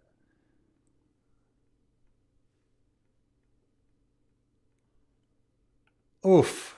Hi, Preston. I just turned 25 and got laid off of what I thought would be my career. Any advice for Lost? Thanks for all the wisdom and content. Oh, I don't know, man. See, I have two ways of looking at this. Like one, you're 25 years old. You have all the time in the world to do anything. You have all the time in the world to if you wanna fucking move to Kazakhstan and teach English and fucking start a new life, um, and then reboot and come back for graduate school. Like you can do that. You can. Um, the other thing though is like the fact that you got a job and you were you had that first job, because the hardest thing is getting that first job, that getting that first job out of college, getting that first job out of grad school. And the fact that you had it, you had a job and you thought you were in a good career. I could say strike while the iron is hot and try to use that experience to get a new job again, because if you go and run off and find yourself for a couple of years, your your experience gets stale, right? So, I mean, you gotta weigh it all. But I mean, I would say that like as a 25-year-old, you should be focusing on life a little, like then rather than thinking that you really need um, to have like your career figured out and ready to get in that cube and work your ass off. Like, you should really see the world and like enrich your personal life first, like because it changes and reflects the way you see your professional life. And so I mean, if you're really lost and you don't know what you're going to do, um like, you can join the Peace Corps, you can throw a dart at the map, you can go teach English somewhere, you can do so many things that are available to you. And they're incredible experiences. They're going to be the experiences you talk about for the rest of your life. They are the experiences of a lifetime. If you throw a dart at a map, doesn't matter. Like, go to South Korea, go to Tokyo, go to Taipei, go to Vilnius, go to Riga. It doesn't matter. Like, and what's great about that too is you'll talk to other people and you'll get ideas from them, and you can copy them and things like that. But man, you're 25. The world's your oyster, dude. Like, do not worry about like finding that perfect career and like getting into the grind. You'll have plenty of time to grind. Don't worry. But man, it's like, now is the time to really just have an interesting experience. Because what else are you gonna do it? When else are you gonna do it? What are you gonna do? Like put it this way. Imagine you now. I'm talking through it. Imagine you get back into the working world and you find some great job and you work your ass off and you're doing great and you make your money. At the end of your career, you're gonna have an extra $200,000 or something when you're 60, 65, maybe even older. What are you going to do with an extra $200,000 when you're 60, 65? Nothing. The pricelessness of being 25 and lost, and let me tell you, there's something wonderful about being lost, okay? That's the greatest things. The greatest thing is being lost, because that means you're willing to just do anything and talk to people and have new experiences. So, yeah, that's what I'm saying, man. It's just go off somewhere, anywhere besides where you're from, and talk to people, figure out what you really want to do, figure out what you think is important. Because this whole idea of like, you need to foster your career and like get into the grind, for what? I mean, so you can have a slightly bigger house. And I'm not saying like take it to the extreme. Like, I know people that like fucking bum around for a decade and they never get into it. I'm just like, oh my God. Like, no, but you can afford to run off someplace for 2 or 3 years and do whatever the fuck you want and find yourself. Okay? You have that ability, and you should do that. You should do that with your life right now. Is just fucking go someplace, man. Go someplace. Go to Seoul. Why not? Why? Just go there and see what happens. Or anywhere else, Go to Mexico City. Who knows? Go to Rome. I have no idea. You have no idea who you're going to meet. You have no idea like what you're able to do. But there's adventures to be had. There's adventures to be had.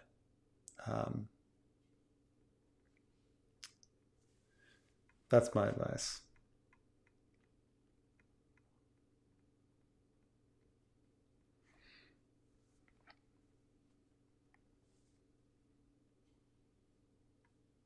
Mm, mm, mm,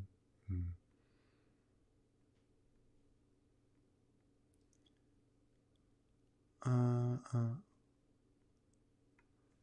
Where am I now?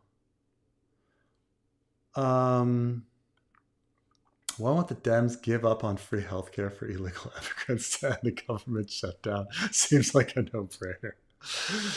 Oh yeah, yeah. So we're in a weird place. I think Hank Green had an interesting video the other day where he's talking about that this shutdown feels different because it feels mean.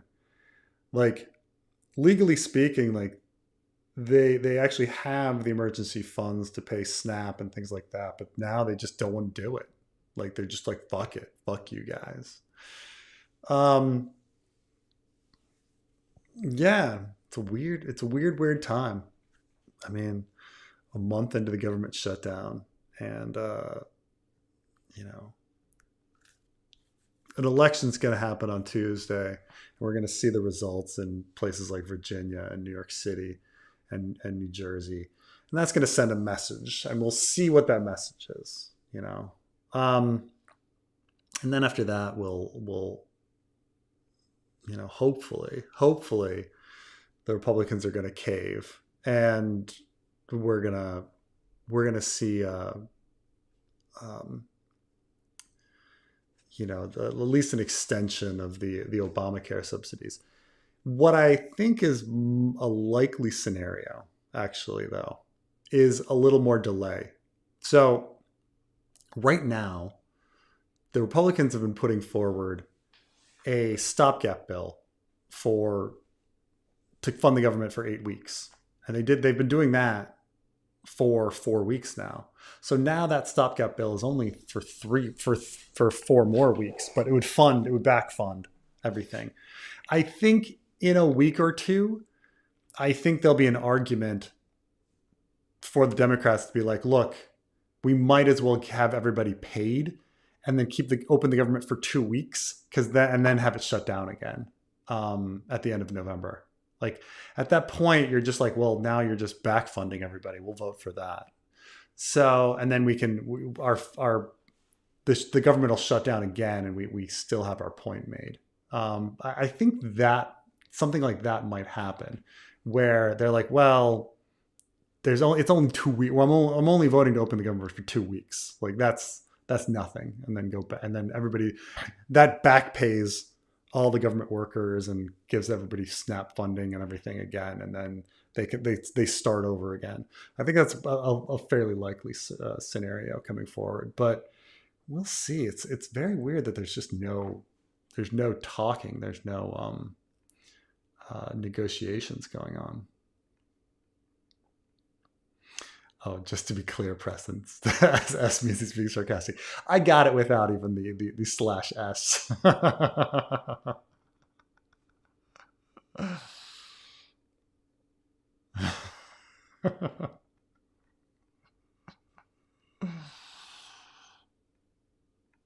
um,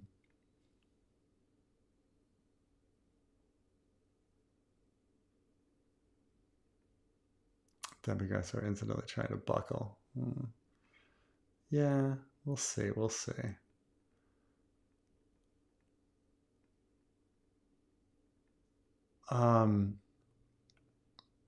Someone in this fanfic should have a horse named Tyrek. That's funny though. That's a good idea. I've named my horse Tyrek. I think what's funny is I think Glitus is getting very tired of that joke.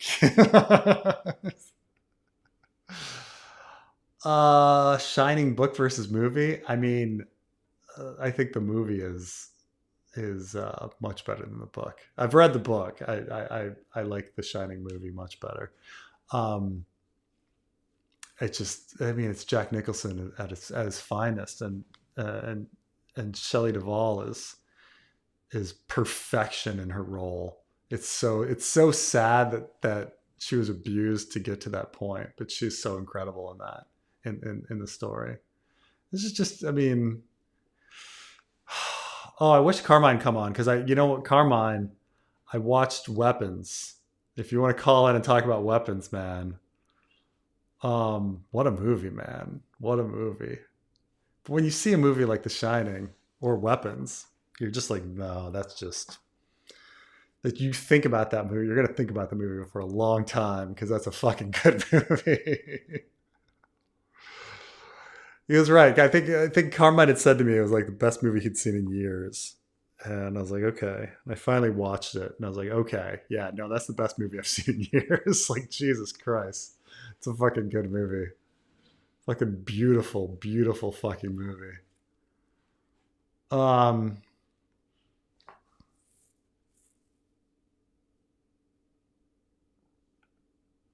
Since the trial by seven are rare, it's possible that Arian was counseled to request the trial by seven. His dad gone. Could Baylor have been counseling Arian? Now, it is true. There wasn't a trial by combat for like 100 years or something, I think they say in the Hedge Knight. Um, when does Makar show up? That's the question.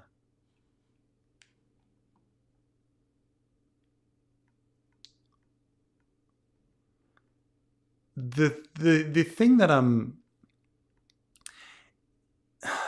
when I look at the Hedge Knight and you kind of like think about George's writing style and stuff like that. So George had not come up with Bloodraven or any of that, but he still writes the Hedge Knight in such a fashion that it's very clear that there is a puppet master conspirator controlling the events. That there's some sort of conspiracy going on, but because George hasn't actually invented Bloodraven or Blackfires or any of that yet, it's mystery boxed. Like he knows that there's a dark, sinister force behind it all, but it's not named. Now, but on a more specific level, we get to the fact that like Baylor's head is bashed in, like moving back, right? Aegon the Unlikely is getting pushed onto the throne by supernatural elements, right? So we're going back and we're saying, okay, Baylor's head is smashed in. Makar doesn't remember doing it, but supposes that it must be him. And he says that the only other people were Kingsguard, and he dismisses the Kingsguard because they're sworn to protect, and that they wouldn't have done that. And at the beginning of the story, the Kingsguard are like, "Oh, we can't be in the we're not even allowed to be in the tourney because we can't go up against the people that we're sworn to protect." So he says, Makar says, "Some men will say, I meant to kill my brother. The gods know it is a lie, but I will hear that whispers till the day I die. And it was my mace that dealt the fatal blow. I have no doubt. The only other foes he faced in the melee were 3 Kingsguard, whose vows forbade them to do any more than to defend themselves. So it was me, strange to say. I do not recall the blow that broke his skull. If mercy, is that a mercy or a curse? Some of both, I think." Okay, so based on that, Makar is pretty convinced that it's himself, which means it's not. And he dismisses the Kingsguard because of their vows. But we know that the Kingsguard we know Kingsguard are not trustworthy people. Like, we know this. We can't just be like, oh, their vows, they're Kingsguard. Like, we know fucking Jaime Lannister exists, okay? And we know like fucking like Boris Blount and all, and we know that these characters break their Kingsguard vow. So we know that I think it's pretty clear that one of the Kingsguard bashed in Baelor's head. Now, the 3 Kingsguard that are there are what? Crakehall, the guy from Duskendale, and Massey, right? Let me double check those. Attorney Ashford. Right, it's Donald of Duskendale, Willem Wild, and Roland Crakehall. Now, I think in a previous ancient video that I did, I probably thought it was Crakehall, because Crakehall, I think, also appears in... He marches on Whitewall with Bloodraven. And so I'm like, oh, Bloodraven, he's tight with Bloodraven. Bloodraven made him do it. He's Bloodraven's creature. And so I think in the past I said it was Roland Crakehall because he was Bloodraven's creature. Of course, now I'm like, well, Bloodraven wasn't even a character yet, but maybe, did George even decide which one did it? But the point of what I'm making is that if Roland Crakehall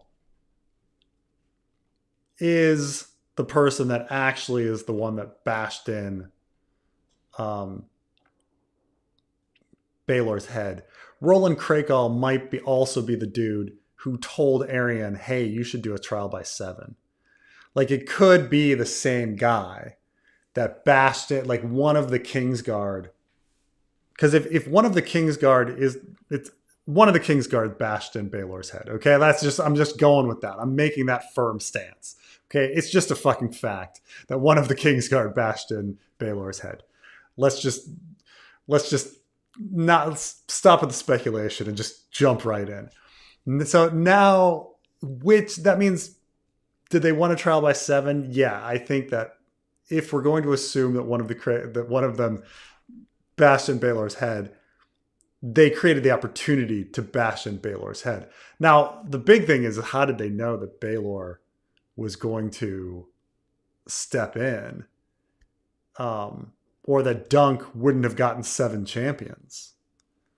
I mean, it was pretty, but that's knowledge that they wouldn't have. Like, that's really hard to predict. Like, first I'd be like, okay, trial by 7. Okay, well,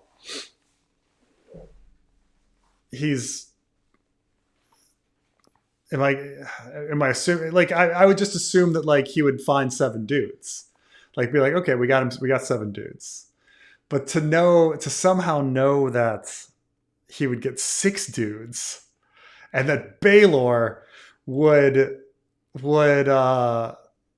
be the one to fill the 7th slot to give you the opportunity to bash in his head. I mean, that's some time travel brand level of like knowledge that you'd need there. But maybe, I mean, this is like George conspiracy, mind control, magic kind of stuff going on. So I'm gonna say, for some reason, Roland Crakehall like counseled Arian to request a trial by 7, somehow making the calculus that he would get 6 men and that Baelor would come in and join. I guess he doesn't necessarily know that.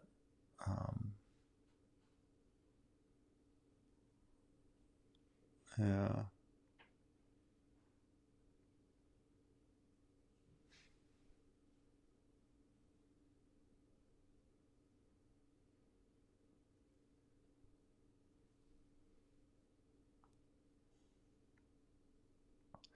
Djibouti or bust. Oof.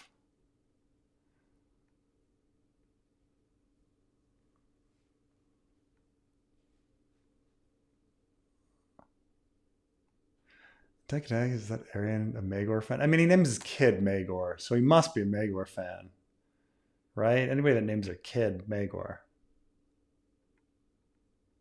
unless there was some previous Magor in Valyria that both were named after. Oh, Heart of Winter is the North Pole. Heart of Summer, the South Pole.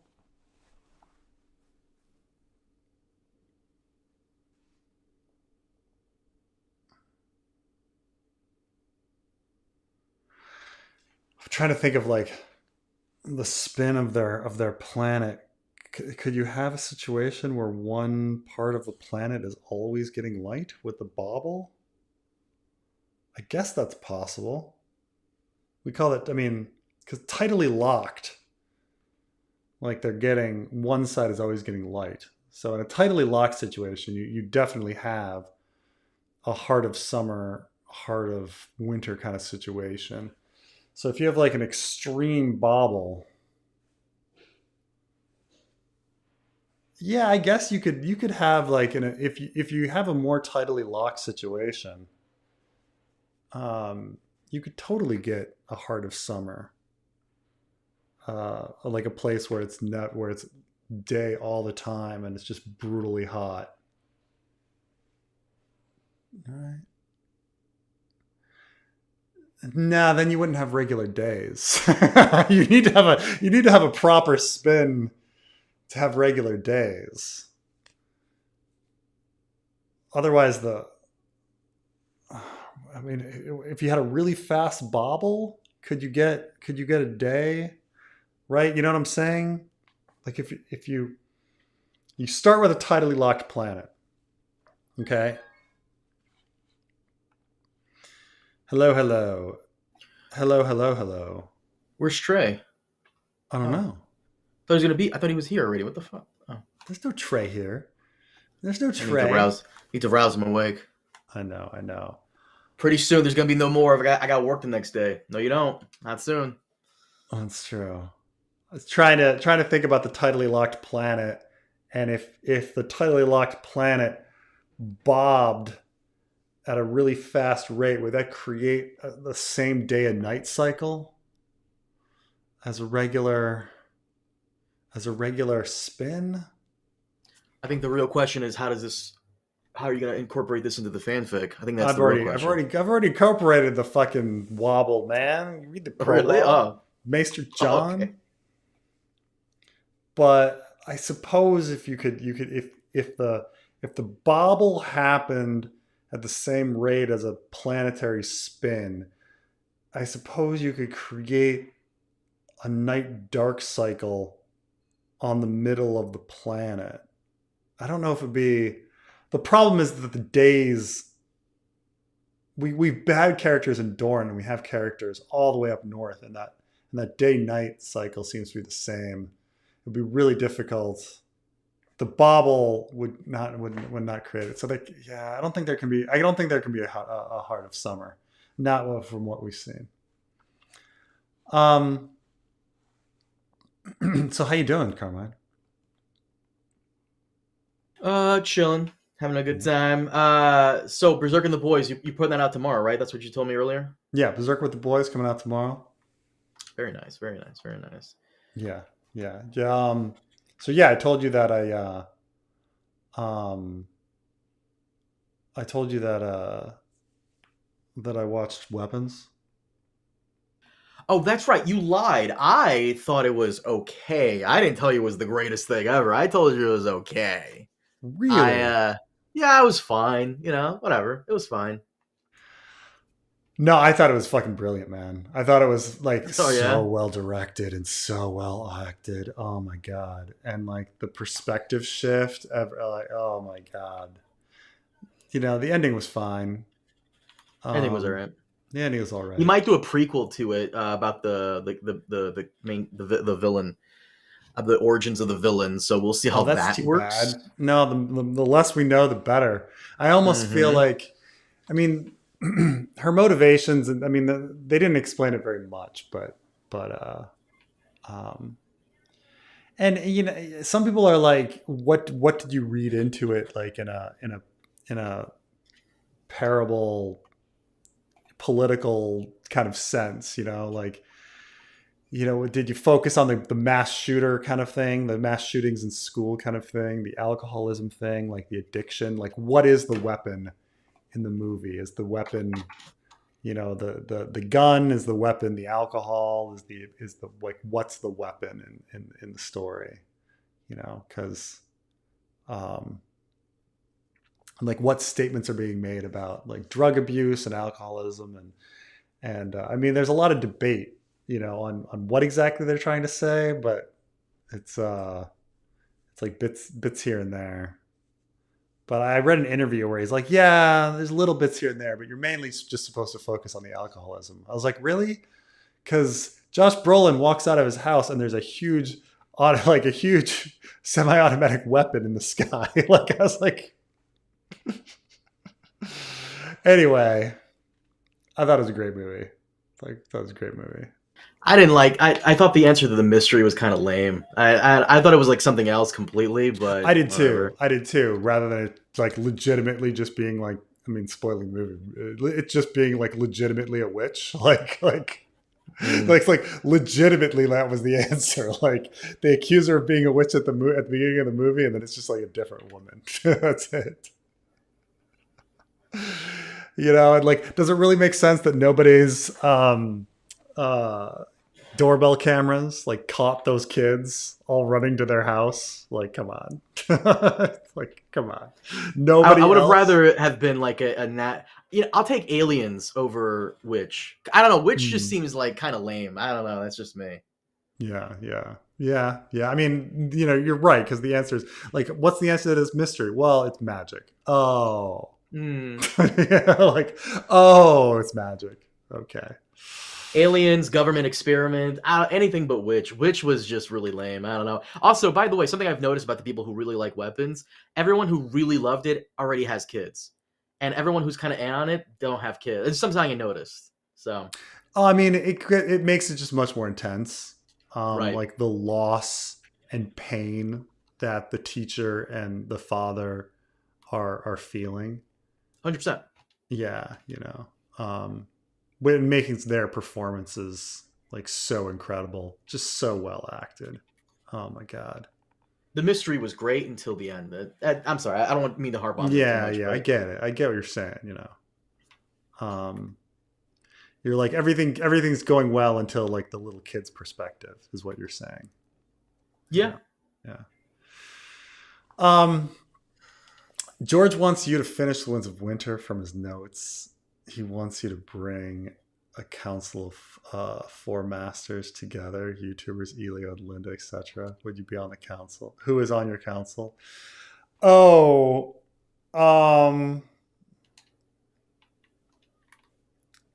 I mean, I think Elio and Linda would be helpful. I don't know if I'm not trying to stir up trouble, but yeah. you might want to cut Linda from that. Otherwise, you're gonna get a lot of pushback. You're gonna get a lot of pushback. I still, No, I've right. been saying this for the last year. I got to make that video on that interview Elio did, but I'm Yeah, very impressed with the interviewer because he kind of calls Linda out on stuff in front of Elio, and of course, Elio's gonna he has to run defense for his wife. of Otherwise, he's course, sleeping on the couch. of course. But and I would love to ask Elio between us girls. I'm sure he would never answer because I don't know him like Mm, that. But like, do you ever sit your wife down and go, "Babe, you got to calm the fuck down. We're tied to this fucking guy. This is our bread right here that we're making from this dude, and you're being yeah, yeah. crazy and it's fucking it up." I wonder if he actually sits her down and says that. But no, this is actually a really great question because George doesn't have a counsel. He just everything's on himself. But you Right. having all the editors come in and help you out, I think it's made the fanfic amazing. No, no. I mean, yeah, yeah. There's definitely like the editors I have and like um, but I mean, other than Elio, I don't know how helpful. Like at some point you have enough knowledge where you're like, okay, I think we got it covered. And then it's about like I'd be looking for like professional writers that can mimic George's style to get the speed of it out. Um, Mm. it's not that like that's the thing is like it's not that I can't produce George R. Martin like we can't produce things that are equal to George R. Martin's like ability. It's just that we can't do it very fast. Apparently George can't do it either. But like but he could at one time, but like that's the main thing is it's just the time. Like it takes us a lot longer to do what um, a writer could do much like a professional writer could do much quicker. Um, Well, the other problem is that what this person is saying here, like George wants you to finish. He wants you to bring a council of. Can you scroll up the chat a little bit? Lore yeah. masters, YouTubers, etc. Ilya Linda, who's on your council? Do you really need anybody on your council? Would you like realistically? Would you even need like someone like Trey or me or whoever the fuck else? Because I feel like the only people you would need are people who know George, have spoken to George, have hung out with George. So Elio is probably Yeah. the only guy you need, realistically. Yeah, no, but there's certainly um at some point you do get your head like I you know, my head gets up my own ass, you know, and like, and I forget that like the rest of the world uh, has not read this 5,000 times. So like, I'm very fearful, for example, when I release the Fool chapter. The Fool chapter is very complicated, okay? You know, it begins in fucking Volantis talking about triarchs with crazy names that, and then they're mentioning like all the happenings in Slaver's Bay with like wise masters and Lazarine and Skahaz, and then we start talking about the pirates on the Rhoyne, and then we jump back to Old Town and we're talking about Euron's invasion and the Citadel and like fire mages and finding a mother house and making references to like some random girl that got sent to a convent in A Clash of Kings. Like it's just it's really it's a lot, and there's no like summary. And so I was very fearful that someone would read that, like a non-fan, and be like, I have no idea what this is about. You know, like what is this? You know. Actually, I think I have your council. I have your small council of for wins. Like Yeah. anybody, you Elio, you have to have Elio. Mhm. Daniel Abraham, because Daniel Abraham knows what happens at the end. George told him the Okay, last he's a page good of writer String too. of He's a Spring. fucking excellent writer, and he Daniel writes like Abraham George. and one more person, your editor Will. Sure. I mean, I feel like I would want V2 and Taylor too. Of course. They catch a lot, and they're good writers too, actually. The so I mean that's what I would do. Like, yeah, I feel like I could do if I had those four. If I had just Taylor, V2, and Will, like, yeah, I could do everything. If we like all quit our jobs and we're given $1 million each, and this is our full time job, like we could do it. Like, it's like You're gonna need Elio and Abraham to like rein you in because right. I they mean, know yeah, whether or not Quentin is alive. right. But Because this isn't your version of wins, this is George's version of wins. That's what the super chat is yeah, trying to say. but I think it's also helpful to have laymen, people that are like, well, I have only read the story once and this confused me. Hmm. And I think that's one of the things that I'm probably lacking, is that sort of like stepping back and being like, what's going, like, this needs to be explained more. Okay.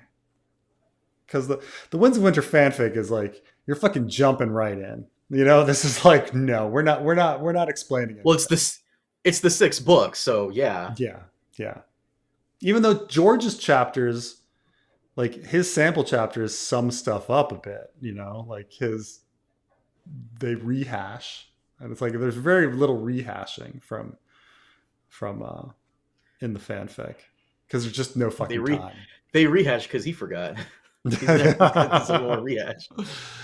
So yeah, but yeah, I look, if we could definitely do it if it was our full time job, but it would still take a while, and but I don't know if that's the other thing. Just a layman that knows the series but is not like crazy about it, because I think at some point the fans are just so fucking crazy that you know. Potential trial by 7 in the Song of Ice and Fire, Cersei's trial. I think definitely there'll be a trial by 7, another one. I don't think either Jaime's or Cersei's trial is the time or place for them. I don't. First of all, Cersei could barely find one fucking person for a trial. Like, she's not gonna find 7. Okay, no one is fucking finding Cersei 7 people. No way. She had a tough time with 1. I mean, who would come to who would no. I mean, the faith could find 7 people, but Cersei. But Yeah. Also, it's just kind of odd, like the but I do think that there would be a potential seven trial later on. I think that as I have everybody descending on Harrenhal, that there would be some sort of a lot of events happening at once that would all lead people to Harrenhal, and like a possible trial by seven in A Dream of Spring would be definitely possible. But I don't see it happening. It seems like one of those things near the end of the story. You wouldn't want to blow a trial by seven now, you know. Cersei can't get seven people. Come on. Come on. But yes, no, I've thought about that. And I'm like, yeah, no, I could see a trial by seven near the end of the story. You know, something important like that. Do you see the Valarians, Arraign 2, having any relevance in the story moving forward?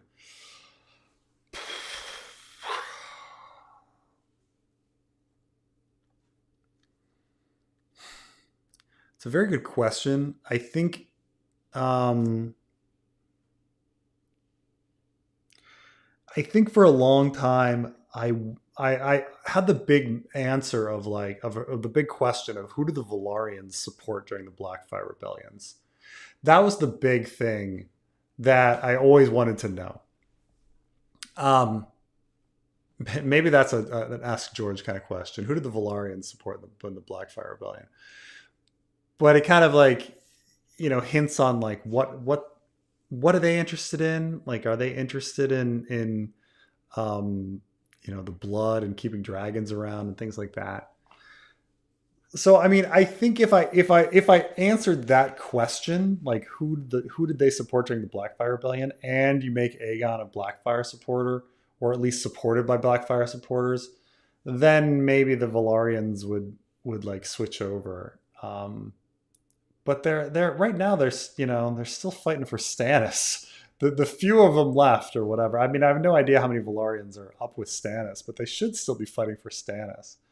So I do wonder, yeah, um, if the Valarians were Blackfire supporters, and we just don't know, but maybe they would be Aegon supporters or something like that. But that's how I kind of see it. But I still have to deal with Rain Waters and his fucking. Is he a pirate? What is he doing? Need to wrap that up quite a bit. I'm not sure who would. I'm not sure who would be the best character to wrap that up with. Do you wrap it up with Victarion running into him, or do you wrap it up with like John Con running into him? I don't know. But I do kind of think, I mean, Arain specifically has to be dealt with. He's coming back, but I think the answer of whether they'll be important is whether or not they're Blackfire supporters.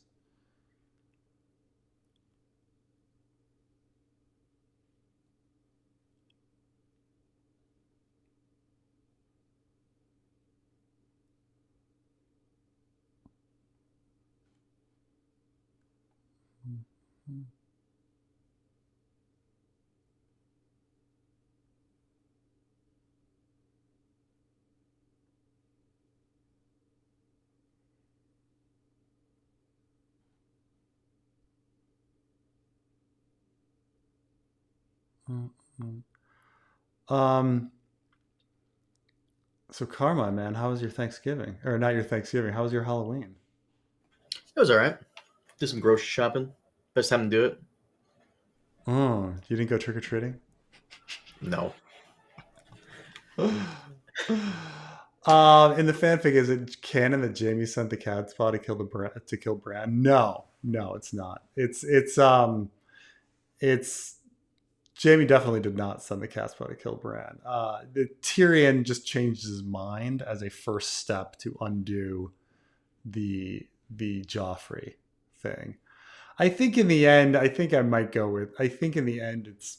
I'm leaning towards it being Mance. Actually, I'm not decided whether he's going to be Mance or Littlefinger, but I think those two are the. I think it's either Mance or Littlefinger, and I'm leaning towards it being Mance. I think that's um, a good a good story.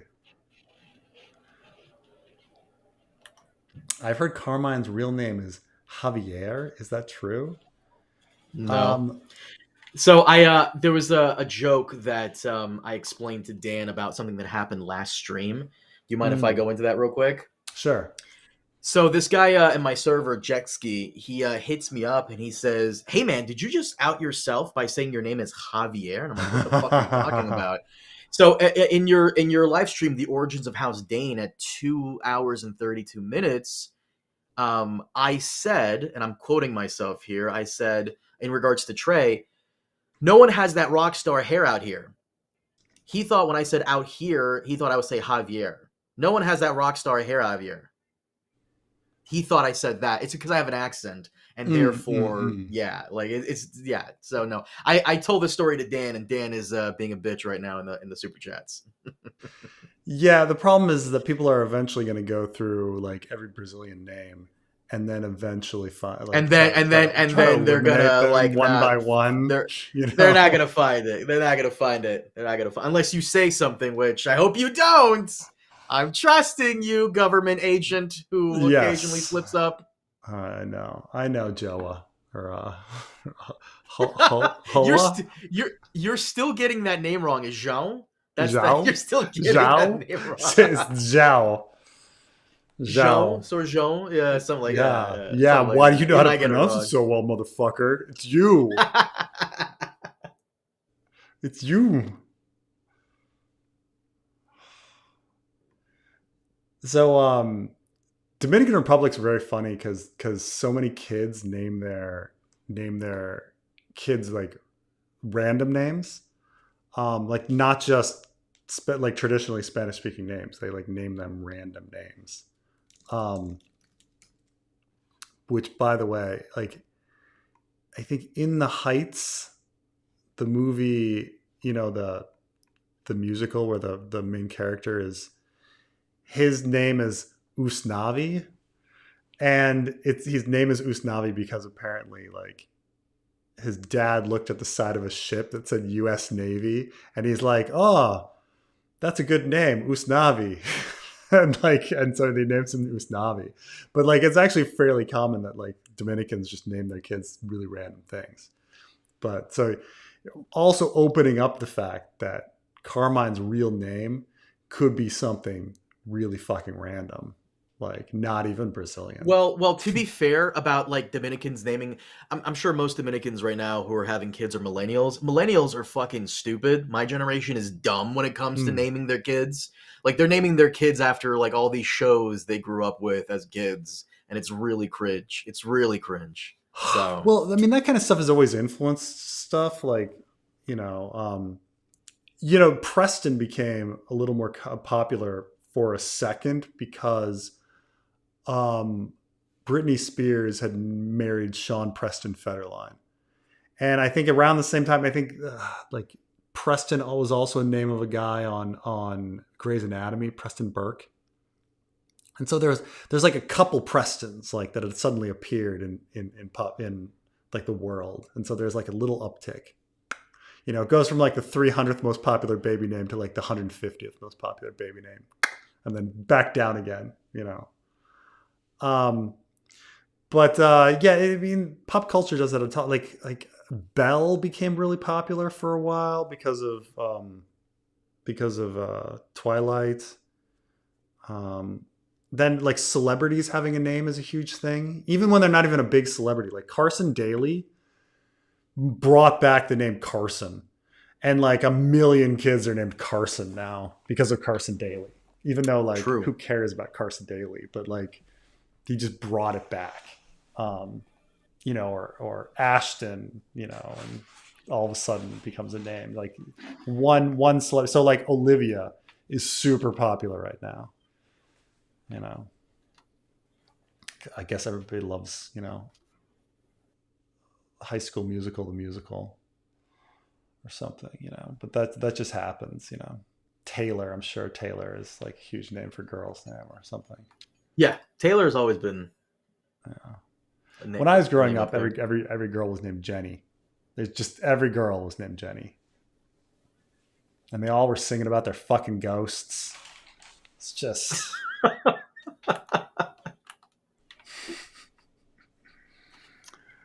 Do you think that Dunk's actions in Summerhall parallel his son Hodor's golden door? George R. mentioned that Hodor will be using a sword. First of all, Hodor is definitely not Dunk's son. I've gone over this that like okay, some people there's a fan think that Dunk is gonna have like romance with old Nan at Winterfell. But the problem is that not that George doesn't make his mistakes, but the problem is the timeline doesn't work out on when she was supposed to be there and stuff like that. Like she would be slightly too young for Dunk. I think at Winterfell based on like what she said on like which Brandon whatever she was taking care of as a baby and stuff like that. She'd be slightly too young. So my theory was that Dunk was having a romance with somebody else. I want to say it was. I'm trying to remember my She Wolves of Winterfell video, but I think it was Lenara. I'm trying to think. Got to go back. Let me look at this fucking family tree. The fucking family tree. She Wolves of Winterfell family tree I'm looking at on who I thought Dunk was having his romance with. Because he's kissing somebody in the vision. It's... So like name the women like the okay so Donner's there's Laura Royce. I want to say was it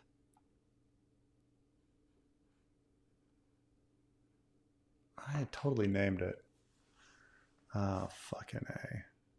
Oh well this fucking family tree is too big for. No, I want. Yeah, it is Lenara. Is it Lenara Stark? Lyanna Stark, daughter of Cregan. I don't know. I you can go back and watch the video. I fucking forget. But I definitely like pinpoint who I think it was, and but keep in mind that like Old Nan tells us specifically that Hodor's parents or Hodor's dad died in the Ironborn War, and that his grandfather died in Robert's Rebellion. So she's like way like Old Nan is way up the chain. But the thing is, how did Hodor's blood get back? Is or is it Hodor? Because if Brienne is in there too, like why is everybody related to fucking Dunk? Every big person, his name is related to Dunk. He could just be big, Is Hodor? I mean, do people ever say like, "Oh, how did he also like get into the Clegane family tree?" Like, is he also the father of the mountain? Every character in Ice and Fire was super short until Dunk came along, and then that's the story of Dunk and Egg. Him going around the Westeros, seeding all these future tall characters. That is the story of Dunk and Egg right there. Did George R. R. Martin mention that Hodor would be using a sword? I don't know, but I mean he has a sword, but he has the Mickens blade that he got. But do I think that Dunk will be paralleling Hodor at Summerhall? I don't know about that. Does Dunk need time traveling Bran to mess with his head, or a time traveler to mess with his head, in order to save people? I mean, it's just not necessary, right? I love that comment. Dunk making the 8. Yep, that's the story of Dunk and Egg. Dunk making the 8. Every tall character. He's 0 for 3 right now. So Clegane's, they got the Westerlands. Brienne got the Stormlands. Hodor got the North. Oh, We you're gotta get saying the in rest. that way. Okay, okay, gotcha, Yeah. gotcha. He's making the 8. Oh, Every tall gotcha. character is related. Every tall character is related to Dunk somehow. That's the real story of Dunk and Egg. The Fool was sick. You be wise. All right, try to get to the end here. Let's try to get to the end. You're like, you've just got on. Just joining late and not sure what's been discussed, but I have a question that has bothered me for years. Read the books years ago. How did Jon afford a Valyrian steel sword for Arya? So Arya's blade needle is not Valyrian steel. So that's I think the big thing that you're misunderstanding. I think you might be thinking that because in the show Arya has a Valyrian steel dagger, that somehow that's her blade needle. But no, Jon has a regular sword, a regular thin sword made for her named Needle.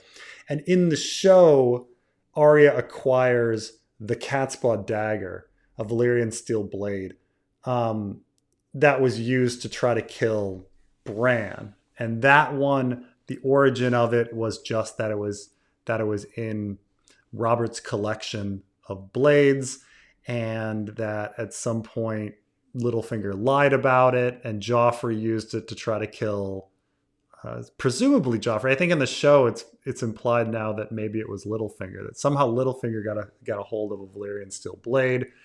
And in the book, it's just among Robert's collection, and it was used to try to kill Bran, and then Arya got a hold of it, and now that blade has been retroactively made part of House of the Dragon, and in fact, it's a very special dagger that's been passed down in the House Targaryen for generations. But that's the big thing: is that Needle was not Valyrian steel, and that the blade she was using to kill the Night King at the end that was Valyrian steel was the Catspaw dagger that was from Robert's collection of blades. But yes, Sorry, thank you for the question. Catspaw dagger. That was the prophecy dagger from Aegon Targaryen, first of his name, King of the Andals, Yes, and the First Men, that House of the Dragon has retconned that dagger to be Aegon the Conqueror's dagger that he has passed down, and it will be Aerion Brightflame's dagger. Yes, and we'll see if it's Aerion Brightflame's dagger. Yes, we'll see.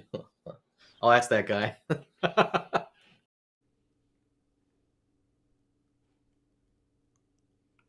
If Rhaegar's sacrifice was needed at Summerhall, does it explain Aerys's resentment of him? Do you know what he's talking about Rhaegar's sacrifice? Do you know what he's talking about here? Yeah, he's saying that we were theorizing that perhaps the big shock about Summerhall is that Egg, a character that we all think is great, was actually doing something incredibly evil, trying to sacrifice newborn Rhaegar, and that Rhaegar not being killed like made Aerys angry at him, or not being the spoken one made Aerys angry at him. But I don't know. I mean, at the same time, like, his wife was saved from about the same time, right? You know, and allowed him to have more, like, try more kids and stuff like that. I mean, then again, he didn't even like his wife, so I don't know. I love this comment. It's the Catspaw dagger is the same dagger for Rise of Skywalker. You know what? That is timeline wise. I mean, I don't know how that. It's going through hyperspace, but that happened a long time ago in a galaxy far, far. It could be the same galaxy. We have no proof that, like, Westeros is not in the same galaxy as as Star Wars. Right? Oh fuck, man. I hate thinking about Rise of Skywalker. Holy shit. Oh Bran fuck. time warged the cat spa to die, not joking. Uh the thing is that like he doesn't seem mentally off like Hodor does. Like it's not that Bran can't time travel and take over people's bodies. He can. But the evidence that we have is that he screws up people mentally when he tries to do that. Um, so I mean, so far what we've discovered about humans taking over the other humans' bodies. Okay, we know that the second most powerful telepath in the fucking story, Vermeer Sixskins, wasn't capable of taking over another human being. Okay, so we know that he can fucking control 6 different beings at once. And he was still unable to take over another human being. Okay, so that's the level of skill needed to do that. So then we get to Bran, who let's all say that admittedly he's the most powerful telepath. He can travel through time. And we know that he can take over another human being's body, albeit someone that's been mentally damaged, Hodor. And so, this idea is that, he damaged Hodor by traveling through time. So, to get to the point where he's traveling through time and controlling someone without mentally damaging them, that's another step that we have no evidence of,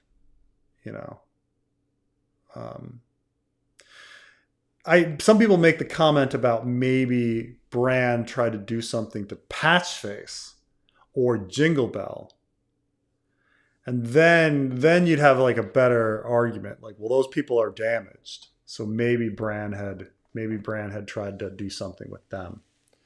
So I'm trying to think if there's anything significant.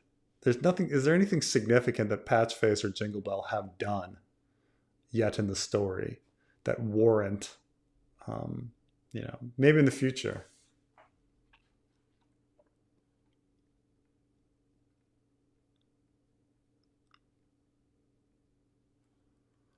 Thoughts on a theory I came up with, that if the wall were breached by the others, the magic that raises the dead would spread south. Winter comes, the many who die off rise again all across Westeros. I mean, they did that on a small scale in the show, right? When they were all locked in the crypts, and the Stark ancestors started punching out of the tombs. Wasn't that the best?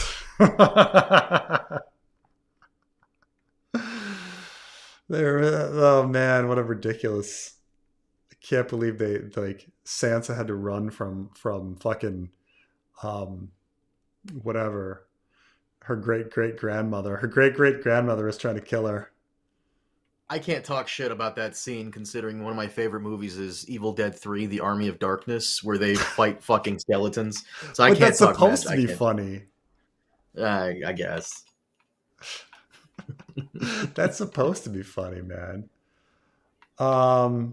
Great movie. Love that movie.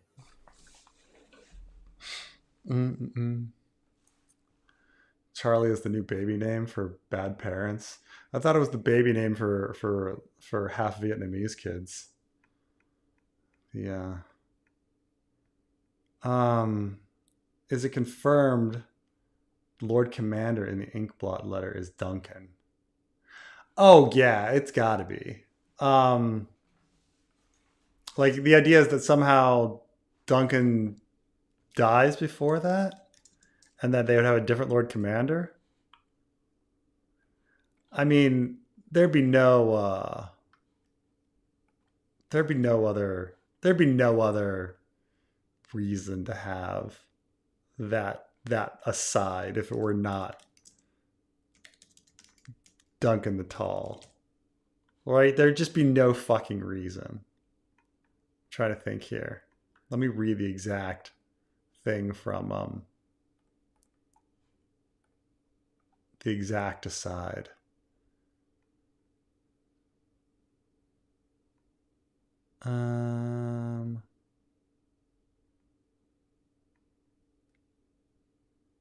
If it were not for the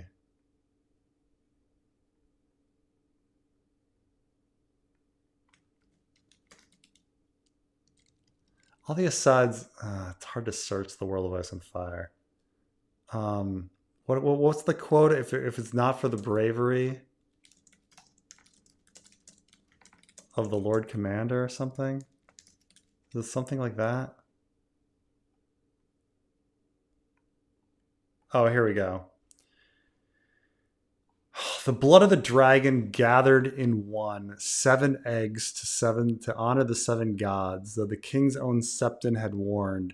Pyromancers, wildfire, flames grew out of control, towering, burned so hot that died.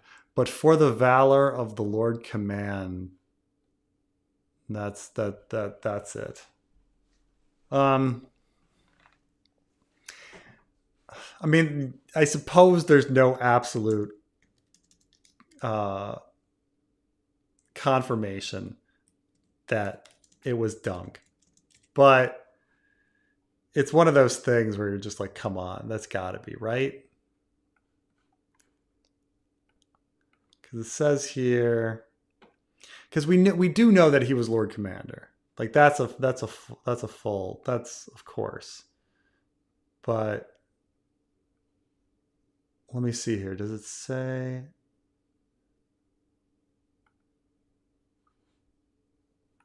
I'm trying to check if like another piece of text also had him dying like in that year.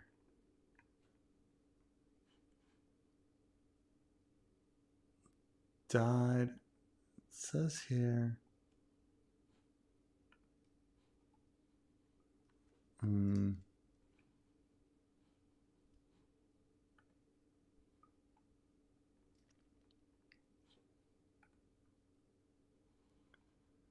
Where's his death calculation here?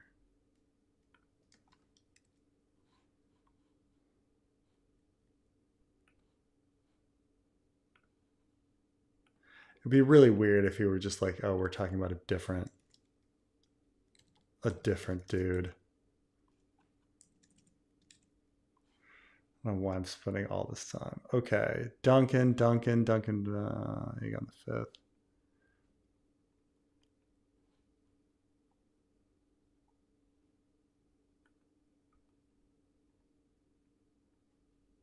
One.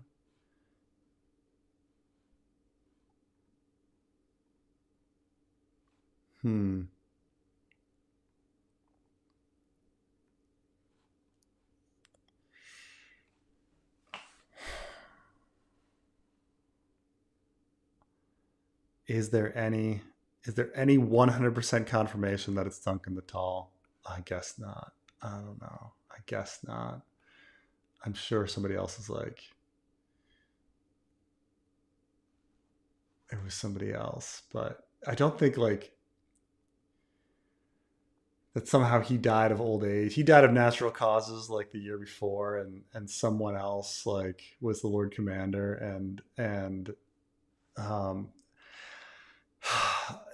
it's one of those things that it's like, okay, it's technically possible.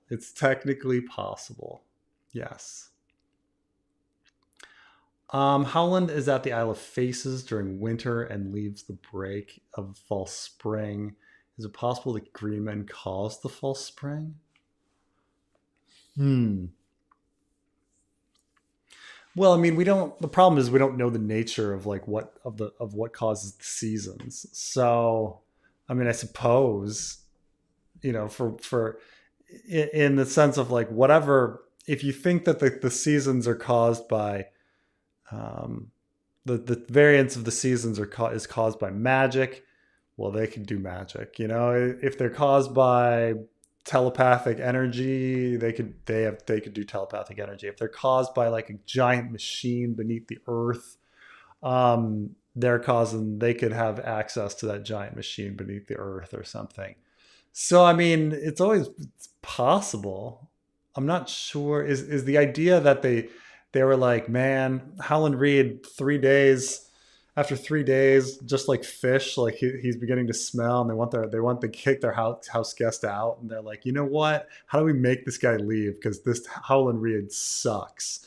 And they're like, okay, let's make spring happen early, just so he's like, oh, time to go, and then to kick him out, you know.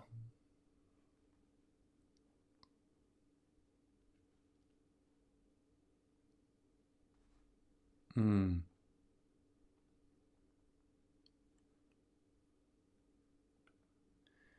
Yeah, he said Hodor would be practicing swordplay via Bran, and that hold the door would be less literal.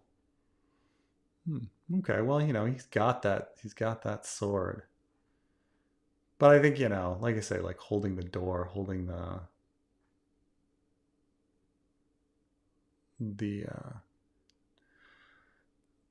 the passage. Um,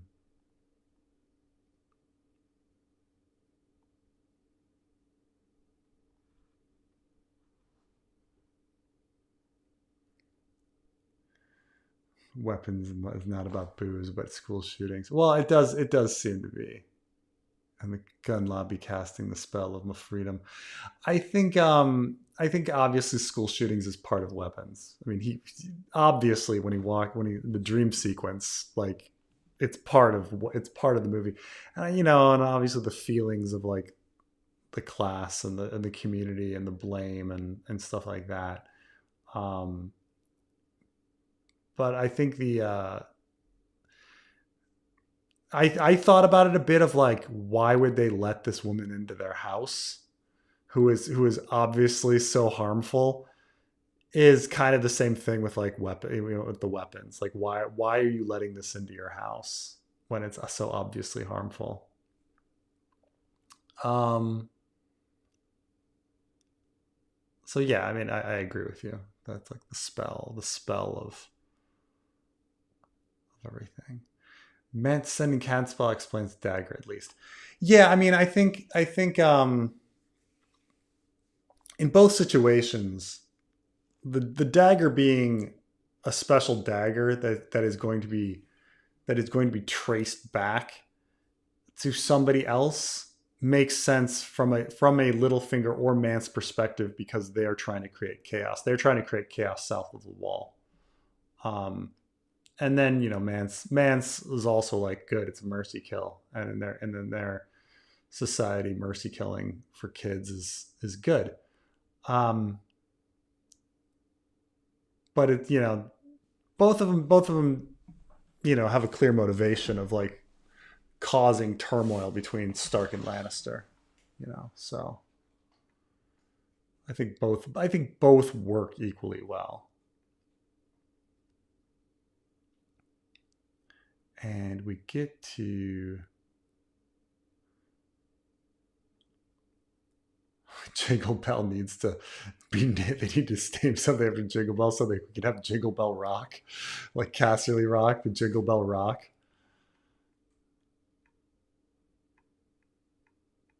Okay. Um, and we getting so close to the end, and we almost. Carmine, when Rise of Skywalker came out, I was deciding whether to go. Then I remembered I'd watched it a week earlier and deleted it from my memory.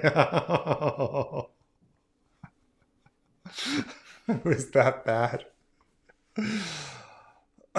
I kind of feel like a lot of that movie. I'm trying to think of like, okay, honestly, Carmine, how many times have you seen Force Awakens? How many times have you seen Last Jedi? And how many times have you seen Rise of Skywalker?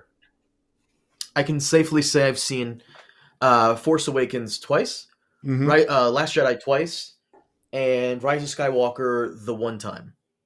I've seen Yeah. clips. I've seen clips of them multiple times Mm-hmm. on YouTube because they pop up every now and then, and you always want to go back and see the memes. They fly now. They fly now. Like stupid I shit think like I'm that. very close to that. I think I'm 1-1. I think I'm. I think I've seen Last Jedi twice, and I only think I've seen Force Awaken once. But so I mean, I'm trying to think though. Having seen those movies not that many times, once or twice. Maybe I've seen Force Awaken twice. Very little of any of the movies sticks in my head. I think Last Jedi is Force Awakens. I think Last Jedi I remember the most. In all honesty, I think I remember Last Jedi the most. Maybe it's because I've seen it twice, but the throne room scene is very memorable. Like the bomb dropping scene, like at the beginning, is very memorable. The lifting of the rocks and the salt, the whole island with Luke is very memorable. The stupid casino is memorable. Well, if you ask me the similar stuff about the other movies, Rise of Skywalker, I kind of remember Lando and the the dagger and that underground snake, and I remember them riding horses on top of Star The Star Destroyers. Destroyer. Yeah, and So I remember all those scenes because I've seen clips of them on YouTube. mm, Random people upload those clips. The horses part. Sir, they landed a troop carrier on Star Destroyer. Jam the speeders. We can't, sir. yeah, Why not? They're not using speeders. And then it's you know why you remember those scenes? The fucking music is amazing. The music is yeah. so poignant. It just sticks in your mind, and you have no choice but to remember those scenes. So if you were to ask me, like, what do I remember from The Force Awakens? I remember the bread rehydrating. Um, Okay. I remember Kylo Ren like slashing at a panel over and over again because he was really Throwing the angry. tantrum. Yeah, I remember that tantrum. I remember him killing Han Solo. Of course. Uh, I remember Han saying, "No, you can just. There's a way to blow it up. There's always a way to blow it up." I remember that joke, It's kind of meta commentary. That's why. and that's it.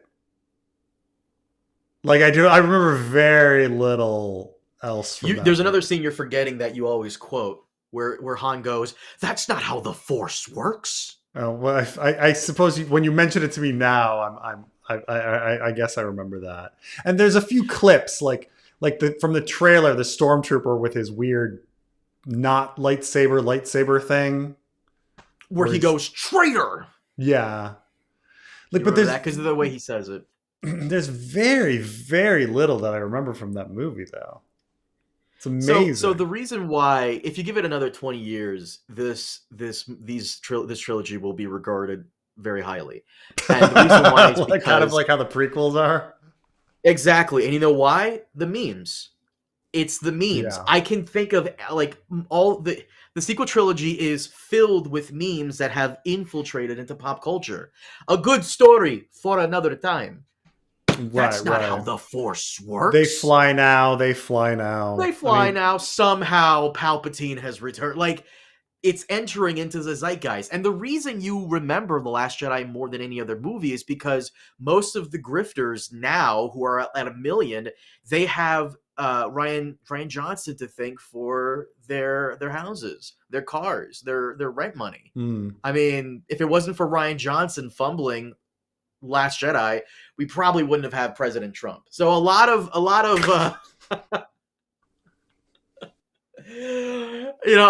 it has to do with Ryan Johnson. Really, it really goes back to Ryan Johnson and Gamergate and Obama being elected a second time. Really, it comes back to that. Yeah, yeah, of course. We'd be Yeah. living in a much different world, you realize, had Mitt Romney won that election. I just want to let you know.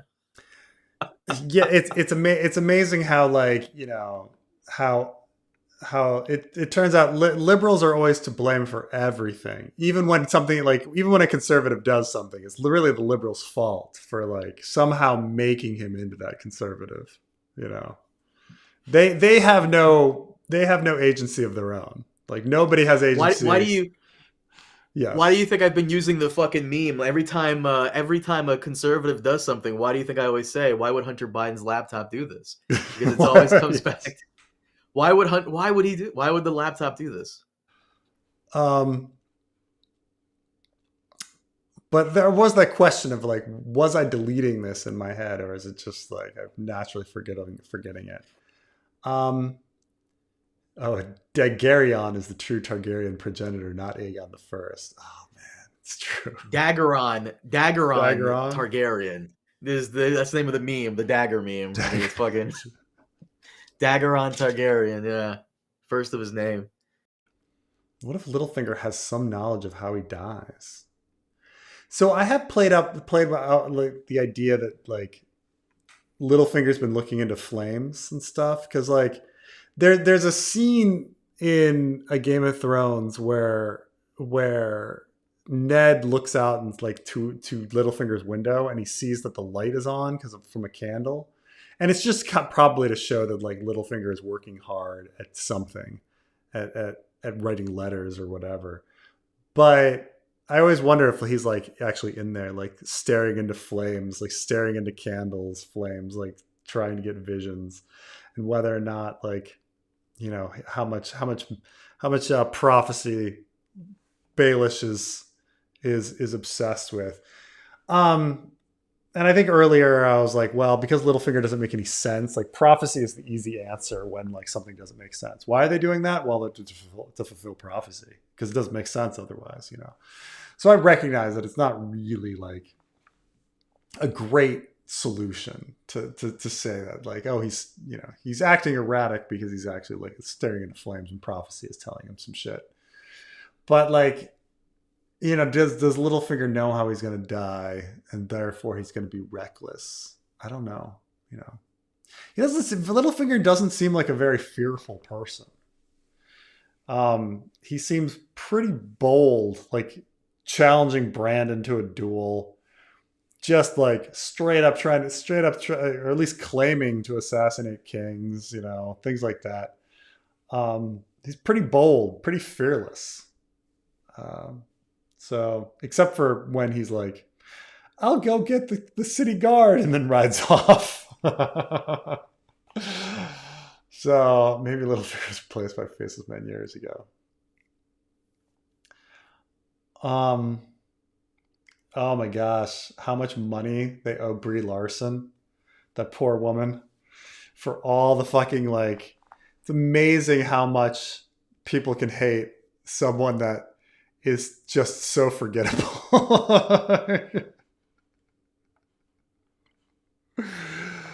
I mean, Carmine, how much would you think about Brie Larson if Brie I Larson, forgot this woman existed until you just brought her up. right?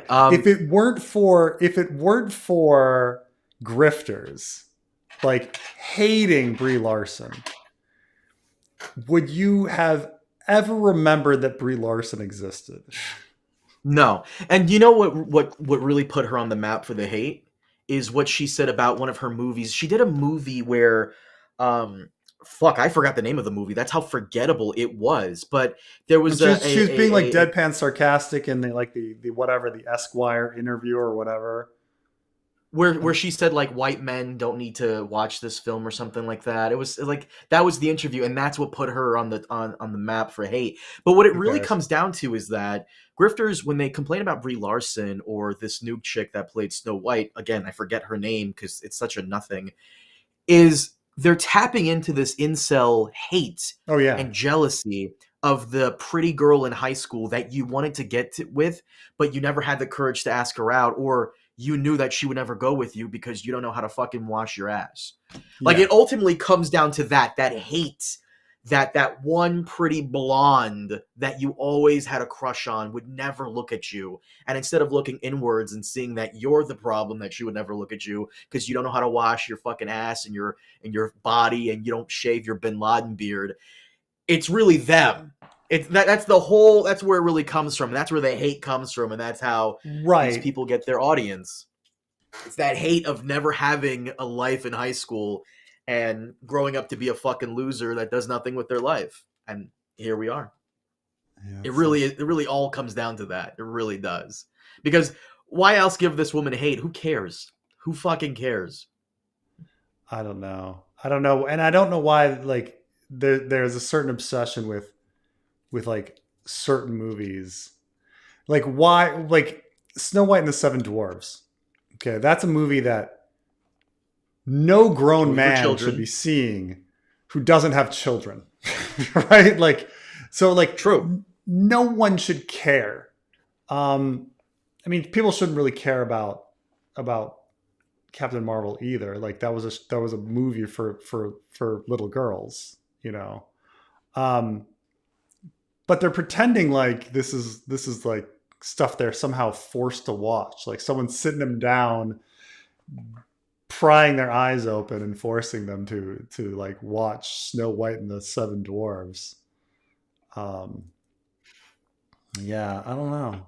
I don't get it, and I don't know why. Like, why is it that what's her who's the stupid blonde from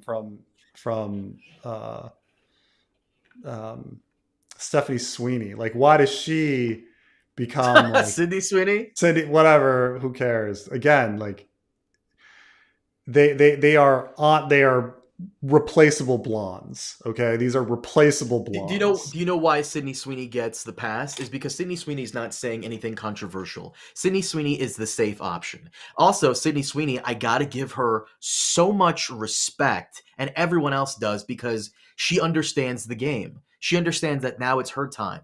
Because before her, it was Margot Robbie. When you were a young man, it was Pamela Anderson. When I was a First young of man, all, you can't put Margot Robbie. Margot Robbie is that's not is the point. The point also is an that incredible Hollywood always, actress. Like Margot sure, Robbie is Hollywood always fucking has. incredible. That's not the point. The point is that Hollywood, for every couple of years, always has that one hot blonde that's on the mind of every man in America or in the West. That perfect blonde you want to get with and you envision yourself with when you're fucking your wife or your girlfriend. Like that's the chick. For it was Margot Robbie for a minute. It was Megan Fox for a hot minute. When you were younger, it was Pamela Anderson. It was fucking Britney Spears for a time. Sydney Sweeney understands it's her turn. She's making her millions. She does every role fine. Whenever they need her to pop some titty, she pops the titty out, and she makes her money. She doesn't say anything controversial. She goes about her day, and that's it. I respect the hustle. I respect the game, I don't and know. she's Didn't got she it. also like vote for? Didn't she? Isn't she registered Republican? Didn't they Who find cares? that? Yeah. She's not saying go MAGA. She's not on Twitter doing the J.K. Rowling thing. She's doing her thing. She's keeping her mouth shut. Who cares? Who cares? She appeared in that weird jeans commercial. That was fucking weird. Eh. Fucking weirdos. I know you're probably gonna get on me for defending her because it's a hot blonde, and that's not why. You It's just because defend she's hot not really. blondes. You just defend No, I hot know. blondes. This is If like I people are defend like, hot oh, blondes, how come? Carmine's Brazilian. Oh, his love for blondes, like outside. No, no. It's hey, look. If I, how come I don't defend Donald Trump? You know, he's a hot blonde. No, it's Isn't he an just orange she head? does what she needs. Sure, she does what she needs to, and that's it. That's I don't it. know. I don't. She's not she's not opening her mouth and saying go MAGA. She's doing what she needs to. She's playing the game. She knows what the game is. She's playing it. She's making her money. That's it. I don't know. I don't agree with the. Not that I have too many reasons to hate her, other than the fact that she's registered Republican and did that weird jeans thing. Like that's pretty minor in the grand scheme of things. But like, I don't understand the respect of the game thing. Like learning how to exploit society for money is not a thing to respect. Like that's just something that some people do. Um, I don't see it as like anything to respect. I don't understand the whole like, oh, you got to respect the game. No, you don't. You don't. It's just what some people The do. game is the game is Hollywood always needs that hot blonde with a nice body to So showcase in every. she didn't work. She She didn't knows work the hard. game. She was born into that. Yeah, and again, she knows the game. She knows there's Then always what going to am be I a cynical respecting? net. She was born into that position. She's not complaining about it. She's getting her money, and she's probably going to retire young. Good on her. Good on Hmm. her.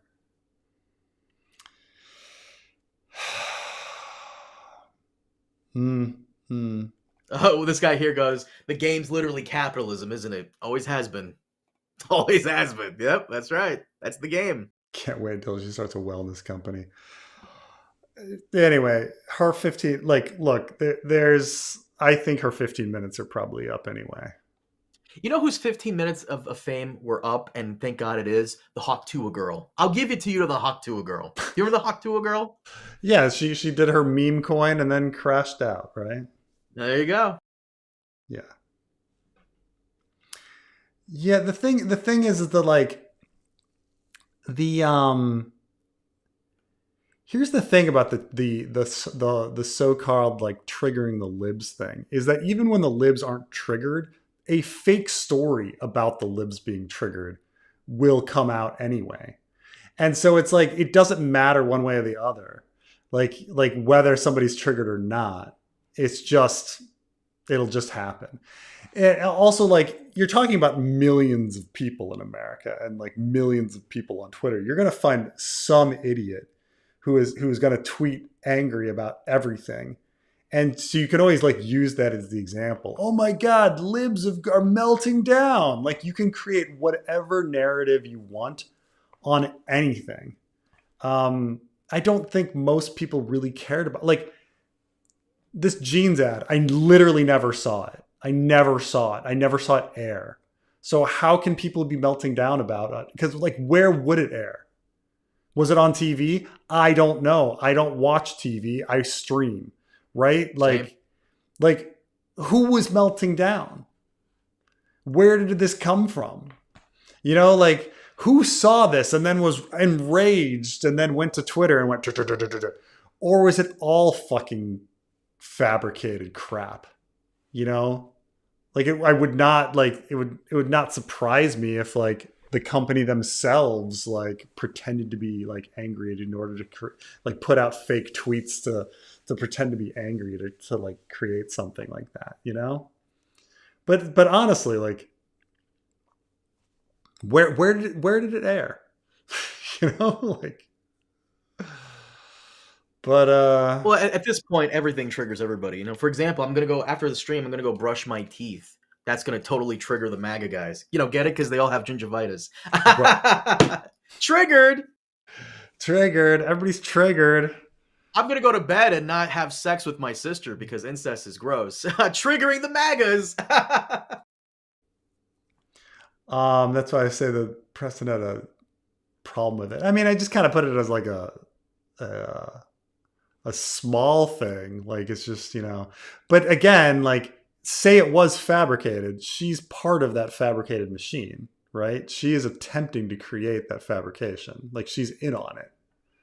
She's taking that paycheck, but you know, I mean, it's, I just heard about it in the news, but whatever. Um, Oh, are they homage to the Brooke Shields jailbait ads? I know what you're talking about, the Brooke Shield ads, um, which are really weird. But that was a different time. That was a different time. Um, I don't know. Having like a person in front of a screen with the jeans is pretty common. I don't know. Let's see about that. But how do the Dems control the narrative with lies being widely held beliefs? More lies can't be the answer. What do we do? Like I said, I don't know if there's anything. I'm an old man, and I kind of think society's doomed. Um, like I definitely am not in this like it's all Dems' fault shit. Like the Dems didn't put out a good candidate, and that's why we lost. Like no, like can we also just settle on the fact that like people are also fucking idiots? Like you can present them something good, and people will reject it. Like, and at some point you're just like, what? Well, what can I do? You know, like I say, it's like the obese man, like refusing to eat broccoli, you know, and being like, well, if the broccoli growers would fucking grow delicious broccoli that tasted like cheeseburgers, maybe I would eat it. And you're like, well, at some point, you're just like, well, you're fucking hopeless. Like some things are impossible, you know. Like when you want like a reasonable, smart candidate who's like going to run the country well, and that's not what people want. They want a candidate to destroy everything and be entertaining and crazy. Like, what are they supposed to put forward? Now, the best, like what I can say optimistically though is I'm very happy that there are young people out there that are motivated to keep the fight going. I will do my part with my donations and voting, but like at the same time, like it's just like, do I think the world? I'm gonna keep fighting, but do I think the world has any hope? No.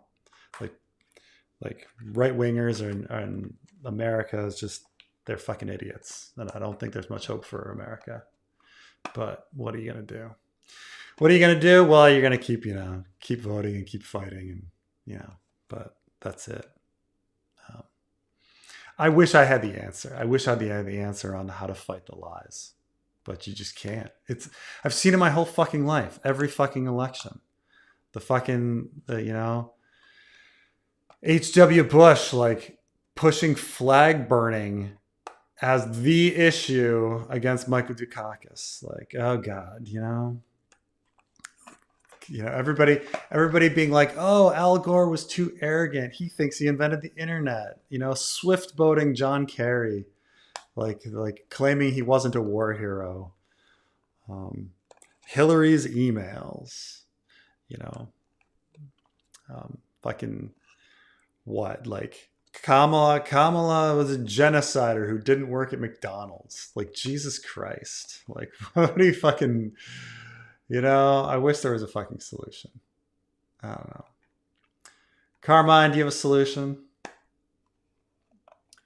I'm South American, so I'm all for dictators, but dictators on my side. So the next time a leftist wins, you need to grab every single Republican. Your Lula boy won, which is crazy. Sure, but next Crazy time that he a came leftist takes back, power, man. they need to make sure that every single Republican can never regain any power ever again. I'm down for a dictator, but on the left, 100%. I mean, time to go mask off, bro.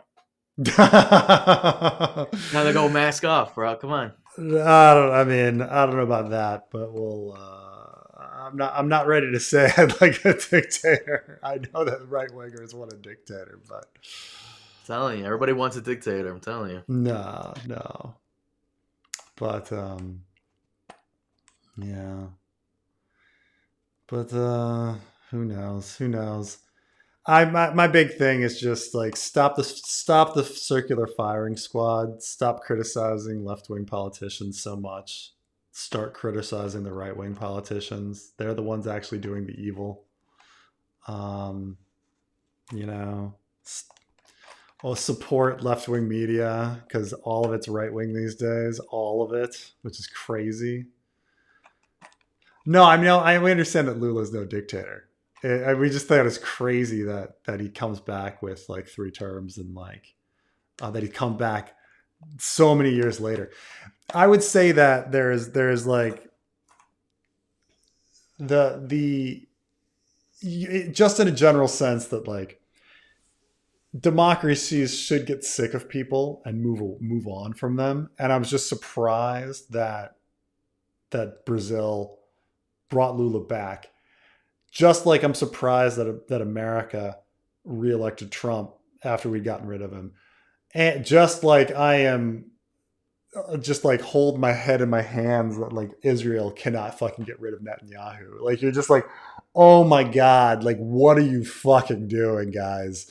Oh my God, like how can you not get rid of that motherfucker? Like that's the worst. Like I can say that there's one side, if there's one democracy that like outdoes the stupidity of America, it's Israel. Like that's the dumbest democracy on the planet. But America is like number 2 dumbest democracy on the planet. So what you're saying is, in regards to what happened in Brazil with Lula, we need Obama back. Bro, Obama coming back? Oh my god. Let's go. Yeah. So this is what I'm saying. Like Dems need to stop running away from populism. I don't think they ever have. I don't think they. I think they've always been offering the popular social programs, and America is always sitting here being like, well, the Dems gave up on the poor. What are you fucking talking about? Like, all they do is fucking offer great programs for people. Like, Jesus, like, who did Obamacare? Who did their income tax credit?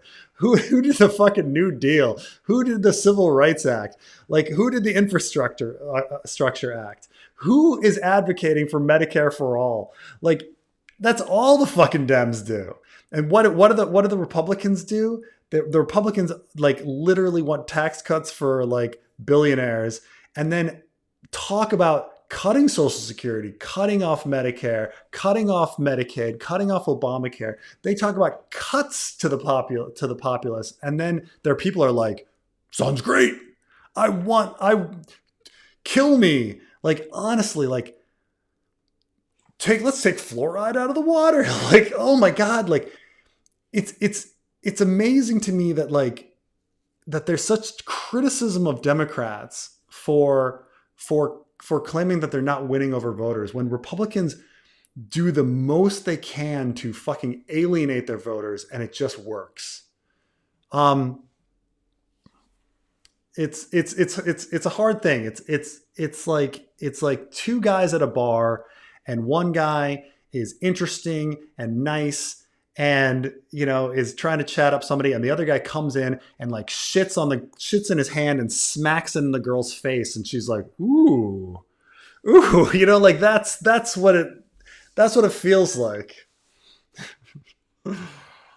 Trey has finally joined. Hello, Trey. Hello.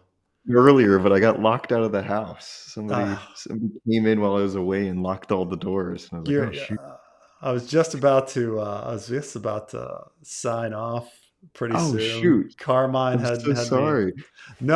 I'll stay for another 15 minutes or something. But okay. I wanted to call in because the topic made me realize that George might have like thought that this was a mystery, and it's like he really did a bad job of keeping it a mystery. On Harrenhal?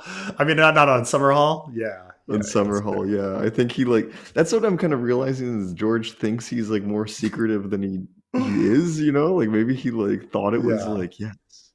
I love these takes, man. Like very, very bad takes, Preston. These entitlement programs are bankrupting the country. You know who's fucking bankrupting the country? Fucking billionaires stealing all of your money for themselves. Like, holy shit. You're sitting here like sitting here like pinching pennies over like people's like food stamps when fucking billionaires are literally fucking stealing all of the money at once. Like, it's amazing to me. It's amazing to me that like it's the entitlement program that people are like the entitlements for billionaires apparently. Like, how do you think Elon Musk made his money, dude? How did Elon Musk make his money? Through government contracts. Legitimately, he made all his money through hard work and through government contracts and government subsidies. Like, what's even infuriating about guys like this guy Andrew here? You know for a fact that he's most likely not American. He probably lives in the fucking Philippines or in Singapore. Listen to a Joe Rogan Russian bot or something. Listen to a Joe Rogan podcast or something. The dude doesn't even live here. Like, there needs to be a rule. You need to start implementing this rule, because I'm starting to implement this on my fucking server too. If you don't live in America and suffer with the rest of us, shut the fuck up. If you're from Europe, if you're a European, look, buddy, enjoy the Haagen-Dazs, free healthcare in college. Shut the fuck up. I don't want to hear it. I really don't. Your opinion on my politics does not matter because you don't live here. Live here or shut the fuck up. It's amazing. It's amazing that they can sit there and be like, "Oh, we can't afford everything because you fucking gave tax cuts to fucking billionaires." It's amazing. It's amazing that human beings can be this dumb. Like, it's amazing that like you try to stick up for a point. This is how fucking corrupt and why this whole like Democrats need to like get back like populism when they never stopped.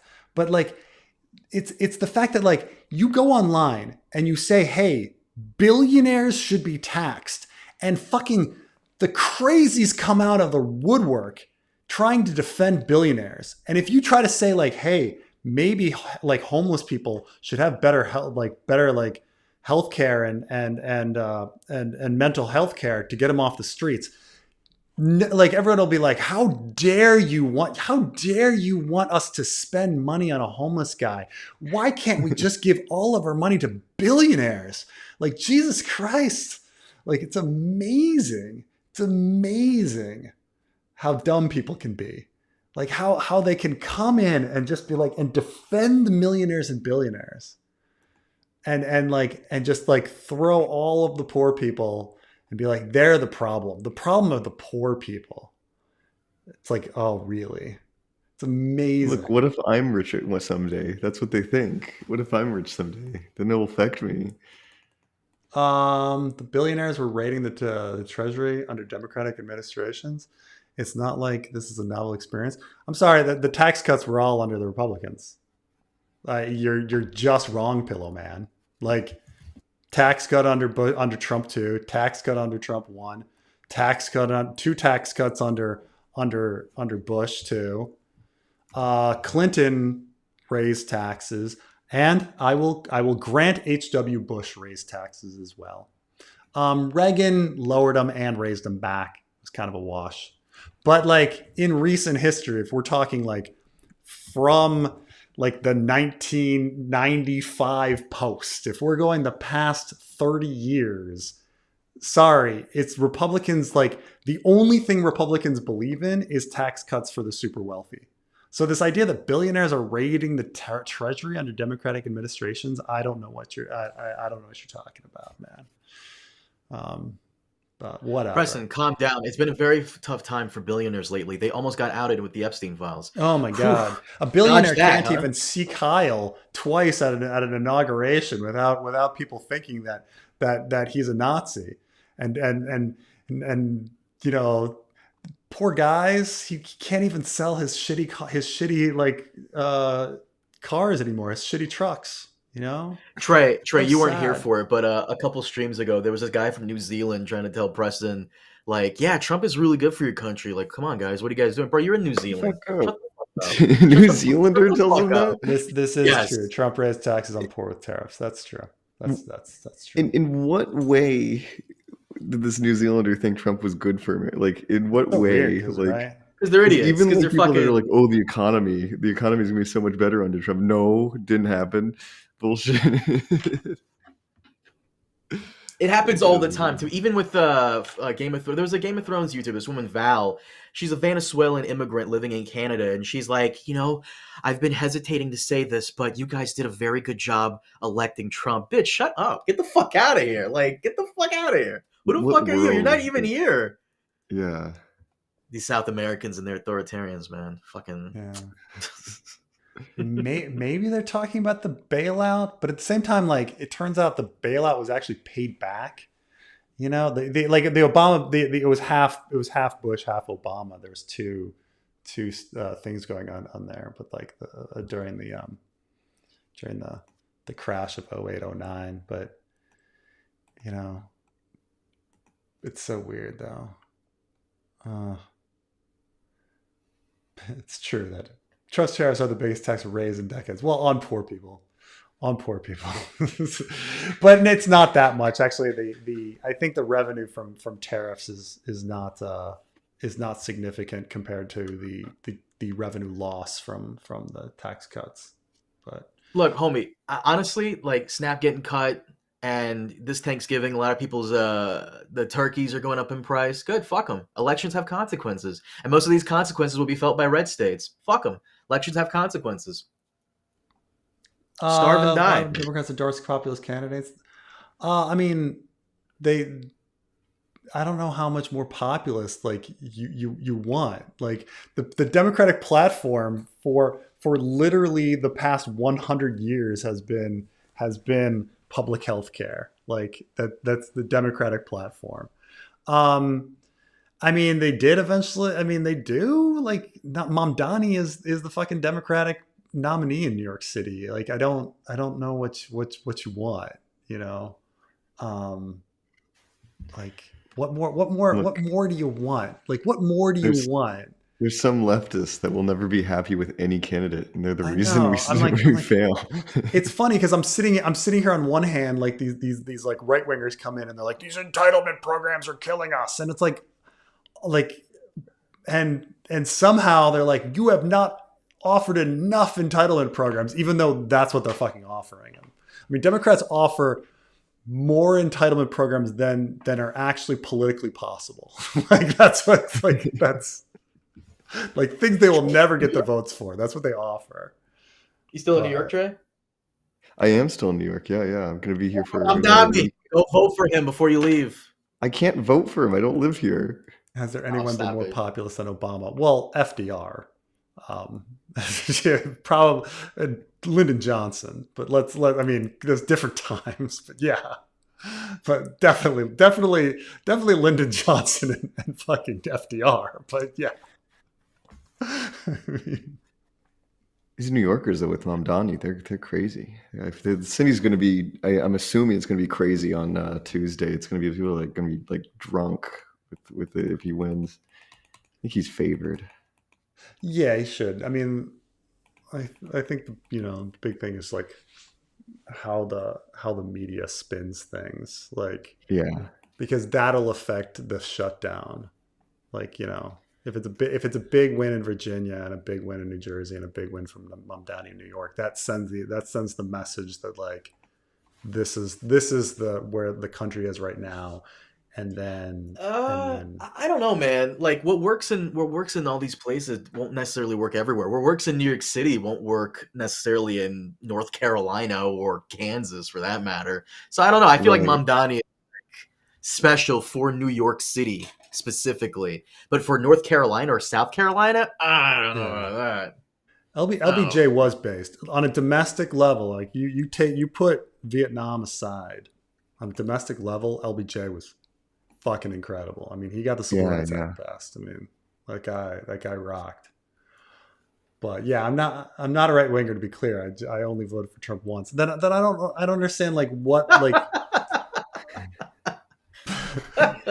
it's one Wait, time too Dave many, voted by for the once. way. That's one. If you That's vote one for time. Trump once, you're a white right winger.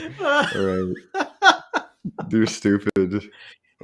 Preston, he But I he only I don't voted know for, like, what yeah. like if you like I don't understand like why like when you say like entitlement programs, like what you want to cut Social Security, you want to send like old people to die in poverty? Is that like the goal? When we have plenty of money, we have plenty of money. We just got to like tax some billionaires, and we've got plenty of money, and that's it. It's like so easy. It's just like there's so much wealth floating around in America. And so for people to be like, "Oh, we don't have the money." Of course we have the money. Okay? The things Americans waste their money on. Wait a minute. Who said we don't have the money? We gave $40 billion to Argentina. I I got a know. couple I Argentinian know. patrons. Hey guys, how's my money over there? What's going on? Hey, you It's a better be good upping on that news. patron. Yeah, be upping on that patron a little bit. By the way, Mamdani, I feel so bad for him because when he wins, and he's gonna win, Oh he's gonna yeah. be the greatest fucking he's got to be the Obama for Arab people, because there's no, if he ever fucks up, Yeah, ooh, yeah. they'll never elect another Arabic guy ever again. Same with Obama. Obama was impeccable, but if Obama had even one scandal, they would have never elected another black guy ever again.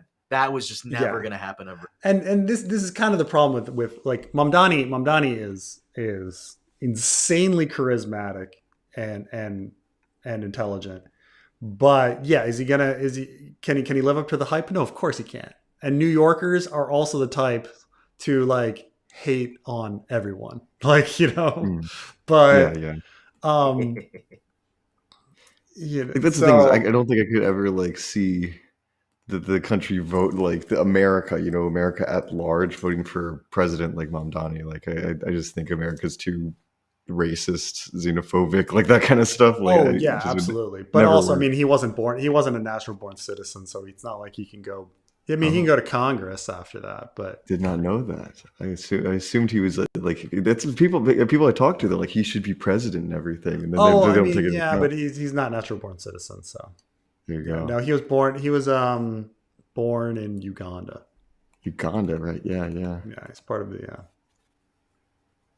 um, so that's Wait, true. so what's your thing on Summerhall? You think it's a big mystery? It's going to be like way No, more so interesting my big than thing on Summerhall was the fact that like George didn't really think about what Summerhall was until A Storm of Swords, and then he didn't really link it to Rhaegar until A Feast for Crows. Like he kind Hmm. of like Summerhall was a place that he made as a title for Maekar illogically. Like why would the fourth son get to be Prince of Summerhall? What is the title for the third son? What's the title for the second son? We don't know. But the fourth son gets the title Prince of Summerhall. So that's when he invented Summerhall.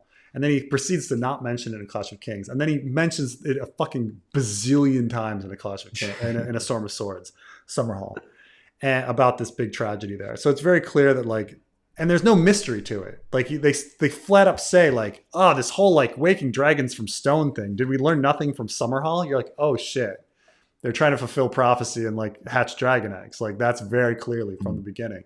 So you're like, but then George proceeds to not write about it and not wanting to like publish Fire and Blood Part 2 or any of the Dunk and Egg stories until after Adrima Spring is out because of Summerhall. And you're like, well, what secret are you hiding? We know what happened at Summerhall. They tried to hatch Yeah. dragon eggs and everybody burned up. Like, what else? But there's this idea that like, okay, there's some other mystery that's not the dragon egg thing. Like That it's gonna be linked to the Danny how she hatched the dragons maybe, because you're right, like it's maybe. treated like Isle of Faces level mystery like later on, like it's because like the whole thing about the world book having ink spilled on it and Yeah. whatever and having Right. like He like fragments of it, like goes out of who the way to cares? be like, I Like do who not want gives to a write shit? about Summerhall. Of course, the truth is it's probably just a mystery box for himself that he's never come up with a Hmm. good answer for. But yeah. Jon Stewart Yeah. as America's saddest president. That's true. Um yeah. Um Rising debt increases interest costs. We haven't seen that though. I mean, the thing is we don't have high interest rates, so crowding out spending priorities like defense. So you think that we should be spending money on defense for some reason? You want us to cut spending, and yet you want us to increase the largest discretionary spending. Like, what's so great about defense again?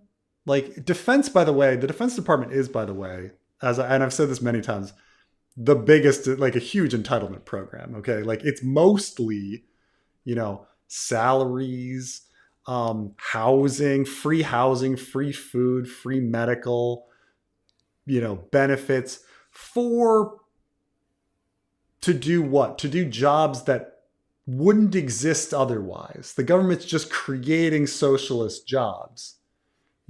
Guys marching around bases, a lot of bases where people are just marching around and then doing all the jobs on that base. Like we call that in auditing, we call that the self-licking ice cream cone, because you build something, you build a base, but then you need you need people to clean the toilets. You need people to bring in the food. You need people to mow the lawns. You need people to keep the elevators running, the electricity.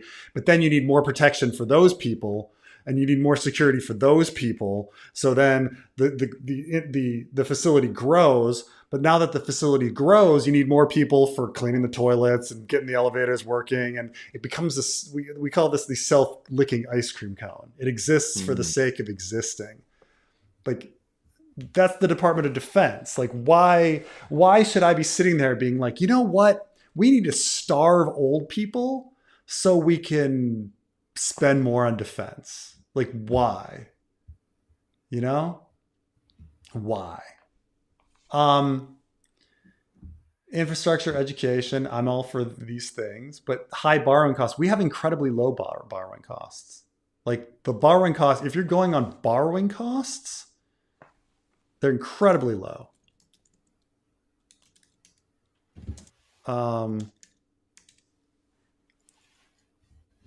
Like what's the bond interest rate? What's the treasury interest rate right now, right?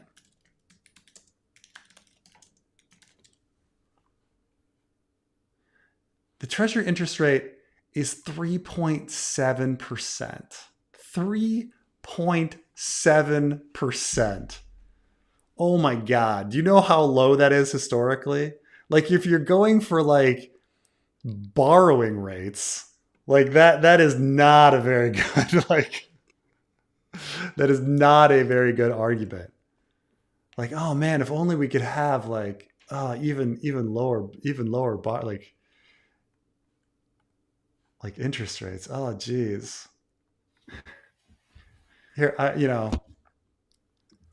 here's a fucking, here, I'll bring the chart up here. Oh my God. Here's our interest rates historically. Okay, so, yep. So right now, whatever, 3.74%, like essentially the same for the past 25 years. Nothing.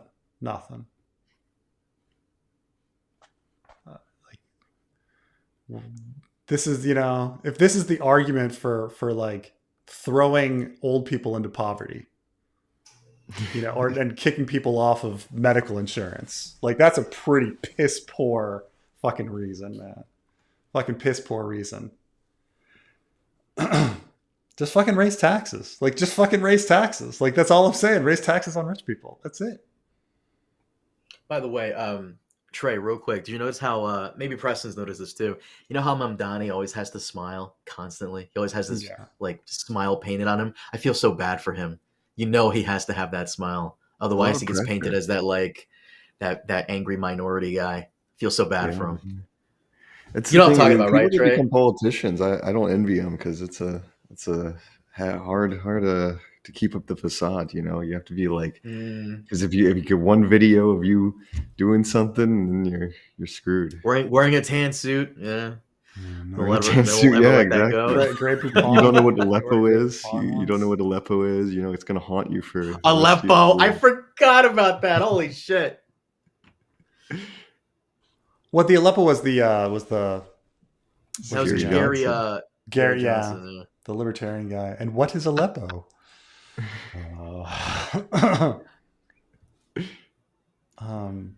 I was gonna say, Trey, you should run for something over in Atlanta. I should run for something. No, I have too many pictures of me in latex and stuff. That's and what, are you crazy? So what? Canceled for having crazy kinks and stuff and being queer. All right, Pillow Man, and Pillow Man gets banned. Oh Jesus! What did he say? See what he wrote? What did he say? No. I'll let you read it. Old people aren't starving. Whoa, boy. Yeah. Fuck that guy. Yeah, fuck that shit, guy. Man. I'm not. How are you even gonna have a conversation with somebody like shit, that? Man. That's just. Jeez. Yeah. Yeah, I couldn't be a politician either because you can't make anybody happy. All these people are freaking complaining about everything. That's the thing. It comes down to Actually, that's not true. Like you could possibly be a right-wing politician and just say you hate black people, and then you'd make most of them happy. He's like, I'm not that right wing. Well, you're fucking racist enough to be that right wing. Jesus Christ. Oh, a right winger turned out to be a fucking racist. Who fucking knew? Oh, geez. How did that happen? What a coincidence. Is that what he said? The fucking right winger is a fucking racist. So Pillow, he claimed that he wasn't a right winger and he has talking points like that? Oh, my God. Yeah. Oh, man. It's like a mass slip. Rest in peace, Pillow Man. Nice joke, Ross. My alt account.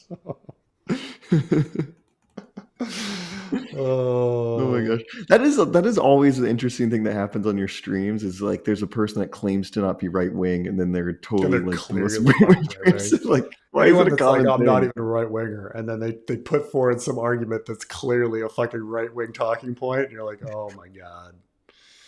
Yeah. Oh my God. In other news, water is wet. Yes. Oh, right winger turned out to be a fucking raging racist. Yeah, it turns out water is wet. It's crazy. It's crazy that he's anti Social Security, because it's like Social Security is one of those things, most like conservatives kind of accept as a thing that should exist, right? Until recently. Right. Until recently is when the ghouls have come out and they're like, what? Yeah. Why shouldn't we cut Social Security? And you're like, oh my God, guys. Because old people used to fucking die in gutters before Social Security. The most successful government program in history. Like, oh man, it's amazing. Oh my gosh.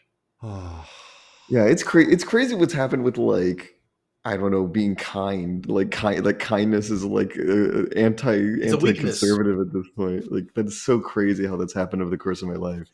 Well, kindness is a weakness. Charlie Kirk himself said that. Empathy is a weakness. Kindness itself is a weakness. And do you know why, Trey? We never had. You and I don't really talk politics often, but and I feel like Preston on some level knows this, maybe, but maybe not.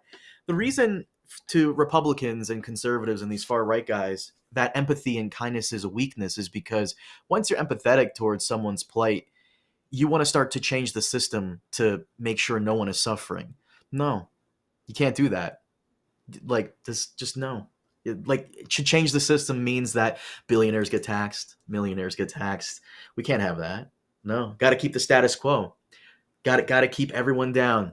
That's how we get more soldiers in the fight. When everyone's in poverty, the only way to get out of it is to join the army. Kind of like in Starship Troopers. You ever see Starship Troopers, Trey?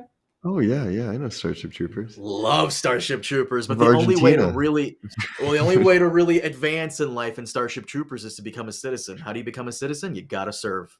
You gotta serve. You gotta do your part. More for the grinder. I mean, sure, it's true that I often say that people that give end up surrounded by people who take. It's true, absolutely, but it doesn't mean that like you also like we have. It's not an argument to be an asshole, though. Like, right. The thing is, at the end of the day, I think there's studies on for people forgiving and stuff like that. Like, people forgive each other even though they shouldn't, right? And it's not that we really like think that forgiving someone will produce a good outcome, but we want to be a forgiving person. Like, that makes us happier. It's a lot of stress and like pain to like hold on to resentment, and so eventually you're just like, I forgive them, even though you shouldn't. So I do think that like caring and having empathy leads to more happiness. I think a lot of people think that more stuff leads to more happiness, and they don't know that actually like caring about people leads to more happiness. But whatever. Too much empathy. No. Too much empathy. No, I know it's we're not saying this. I'm just, I agree with everything you're saying. I just, I'm just saying that like, this is the thing. It's like, dating in general, for example, is a system where you keep having to put your heart out there and you have it stomped on over and over and over again until okay.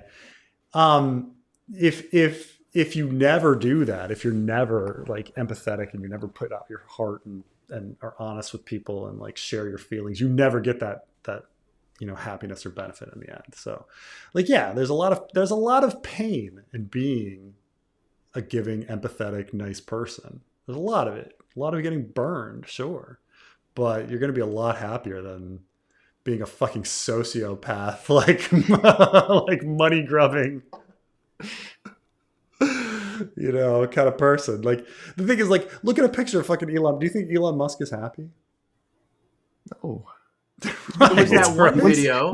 That's the thing about Elon Musk, is he wants so desperately to be liked. You can see he wants to be liked and admired and shit. And it's just, you can't buy your way through that. Like, he can buy a certain amount of people that think he's like, like the alpha male that they want to be, but nothing can ever make him funny. He desperately wants to be like funny, and he cannot do it because he's not a funny person. Yeah, sad. Mm. Well, that video of him on ketamine, he looked pretty happy there for the brief time he was tripping balls. But no, like I was telling you, like empathy is understanding, situations that people are having a tough time and working to make sure everybody's taken care of. Mm. And when you don't really care about that, then it's easier to climb the ladder and fuck everyone over and become rich. So, Andrew, if you're going to rely on history, okay, you really want to rely on history, okay, you have to look up. You should know about Gini coefficients. Okay, Gini coefficients are about stability of your government and system based on wealth inequality, and that is a huge correlating things to why systems fail. So when you're talking about like you think preservation of the system is somehow like the end goal, which sure, okay, I'm on board with that. But if you think that like it's from unchecked spending, just as rough is having people that are way too rich and way too poor, and you need to have a more equal society because that leads to more stability. Gini coefficients, look it up. It's much more important than unchecked spending. Which, by the way, like tax cuts are spending. By the way, you know that, right? Like tax cuts are spending. Like they're it's not like you cut taxes and like that money comes out of nowhere. Like the government pays people, like they take out more loans to have those tax cuts. Like that's how it works. But yeah, it's but whatever. It's like I'm the only person that wants a stable society.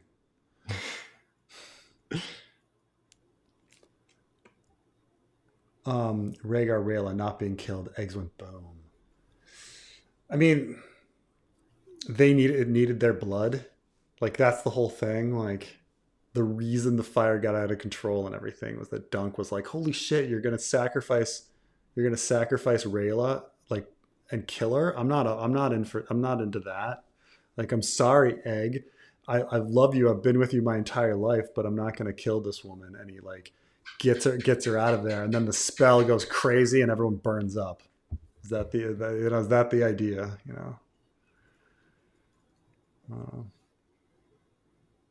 Because yeah, what do we like? I'm trying to think like Summerhall, like what we even know. Who survived? Because yeah, who survived it? Rhaegar survived it. And I guess Rhaella, Rhaella, Ares, like who I like guess he was yeah. there. Yeah. It doesn't need to be this secret because I think nothing's gonna be that interesting. Like like Yeah, like I say, I think it's a secret because he just doesn't fucking know. Like, oh, we'll see about that. I'm keeping my cards close to my chest. You have no cards. You because have no it cards. reminds me of the Rhaegar and Lyanna thing where like well yeah like it seems super obvious like or the Night of the Laughing Tree like it's like well yeah that's pretty obvious what the answer is you really it's too obvious almost Right. and so It's you it's expect it to like be it's something so else obvious that like people are looking for something more interesting to it, and yeah so you gotta uh, but when he first wrote it, maybe you weren't supposed to think about it. It was 2001. People, you weren't supposed to think about it too much. He was thinking you were going to read this book one time. That's so true. uh, it's a secret because it's consequential to the rest of us Song of Ice and Fire. Maybe. like is George gonna explain how Danny got the dragons like is that something he's gonna explain by the end of the main story like because I feel like that would be the only thing that would be It's relevant it's magic, and that's it. It's magic. Don't worry about it. Yeah. Vulcan. The comet was flying by. It was using its psychic powers. Like, come on, get something. Have you heard about these? By the way, speaking of Christianity, have you heard there's like this new movement of like people that don't like red text Bibles? Oh, what? I do not. I have not heard of this I movie. know, What? right? It's like this new thing, like people being like straight up red text Bibles suck, man. And you're like, really? What, like the Like ones you that don't have like red like text Bibles? it's like red text when Jesus is talking. Yeah, the You idea don't like being those for some that reason? all of the text is the word of the Lord, and therefore certain Oh, lines shut should not up. be like highlighted over others. But you're like, shouldn't don't isn't the entire point of the New Testament to recontextualize the Old Testament through the New Testament? Like you're clearly the New Testament is saying that the New Testament is more important than the Old Testament. Like that's the whole point of the New Testament is to try to trump the Old Testament. Like that's why you had it. So clearly it's more important. Then the red text is just like doing that even further. You're saying, well, this is the context you should like read the rest of the Bible through. But no, some people are like, no, man, red text Bibles. Christians will never cease to find new divisions within themselves. Like, you know, like it's just ever fragmenting more and more. Oh my God. This is the thing, and that's the thing with Christians is it's sometimes Jesus is here to like replace or revise like the Old Testament, and other times he's not. You know, there's not a jot Right. or a tittle. Like there's language in there that approves both those interpretations. That yes, sometimes he contradicts it, and then other times no. Like everything's just as important. It's so it's that's Yeah. because it's No, I mean, it's right. Like when the text says when the text says many things that are different and contradictory, and one person comes out and says, you know what, the Bible says love thy neighbor, and another guy comes out and says the Bible says hate the homos. Okay, Yes. the people coming out, like, that doesn't tell me very much about the text. It tells me just about the people. The guy who yeah read all of that and was like, I read this and it said love thy neighbor. That tells me that that guy was probably a good person to start with, and he mm, chose to find that interpretation. And the guy yeah that came out that said kill the homos, he was a bad person to start with. And so he read the text and came out with that interpretation. Like, yeah. like the interpretation just tells me about the person, not the text, Yeah. The It's text is, incredible. Like whenever I talk to Christians about like hate the homo stuff, it's incredibly telling that the New Testament doesn't say anything about homosexuality. Like oh, Jesus says yeah. absolutely fuck all about homosexuality. So even if it was something that was Oh, important, it but was obviously not I mean, important enough you to. know firsthand that they'll find some like long around the like way about thing. They're like, well, it was confirmed when Jesus said that when a man and wife must do this and this together, that was Oh yeah. basically confirming that this was Oh the yeah. Yeah. only legitimate pairing. And you're just like, no, just shut the fuck up. Like that's not what Jesus was saying. Like, it's always something I've like seen that. the inverse of that too, where people will go to apologetics to make Jesus love gay people, and it's just like they'll take there's the story of like him healing the centurion's servant, and they'll Mm, like do some kind of loops of apologetics to make the Greek say I don't know, like lover of the centurion or something like that, yeah, like yeah. his boy slave, like that's equally kind of as icky, and like they're like, well, look, he healed this centurion's like boy lover, so that means he approves of homosexuality. And it's like I don't know if the text really supports that, and do we even want to like embrace that interpretation? Like that's the funny thing about the Bible is like people have made the Bible say virtually anything they want it to say, you know, Oh, absolutely. like That's. like I don't know. I mean, and there's so many stories to tell in the sense that like the Gospels are written by political entities at a certain time who are trying to Mm, appeal to a certain group of people for their purposes at that time, namely like yeah. fighting Rome and things like that. Like they are like Jesus had his mission, and then the people that put together that wrote the Gospels and put together have their mission, and then like And whatever then the people councils. copying what they copied had their own mission as well, where they changed Right. stuff as well to for political reasons. Like it is so messy. And like that's like the best thing I could tell to anybody is to read the Bible not as like a one full coherent text written by the same person. Read it like as like in context of its time period and stuff. Like that's if you do that, it makes sense. It makes sense that like yes, this was written by different authors with many different like political reads. Like how I don't know how anybody could read like Job and say that this is written by the same person who wrote Revelation or Daniel or something like that. Totally different cosmologies, totally different belief systems. You know how like in the morning you have a slightly different voice than you do in the evening in recording? Like it makes it really hard because like you record something and then you want to put in something and you're like, fuck, my voice sounds different because it was deeper in the morning. And then sometimes you have like a horsey voice or sometimes you're hungover. It's like the same thing with God. Sometimes there's an afterlife, sometimes there's not, sometimes there's a hell, sometimes there's Sheol. Like it's the major things. It's not just your voice; it's the cosmology of the world. Voice. It's different. It's the same voice, but it's just different time. You know. Oh my gosh! I love you, Trey. Magar tells Dunk that Tansel went to Dorne. Dunk and Egg go to Dorne to find Tansel, and avoid the spring sickness. Could the pre-Bloodraven be messing around with Magar? No. That's an interesting idea that they were actually sent to Dorne to avoid the spring sickness.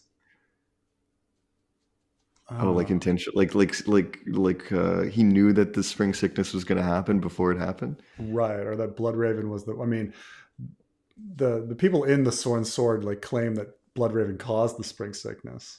It could be like the guy's actually completely right, and that Bloodraven did. Bloodraven created COVID.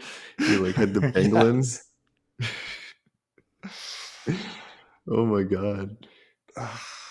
You, by the way, earlier you were talking about Shiera Seastar. That is the most like nothing mystery box character that George just pulled out of his ass and doesn't know what he's going to do with it. Because like you're right, all we know is like he's invested so much time where he's like, yes, her eye color was this, and this, and it's like right because he had this like artist like draw her. He like contracted the artist to draw her, and then didn't do anything with it. She does absolutely nothing. Like at least what you could say like Bittersteel or Bloodraven are like background and they have influence in like the world. Shiera Seastar has none. like absolutely none.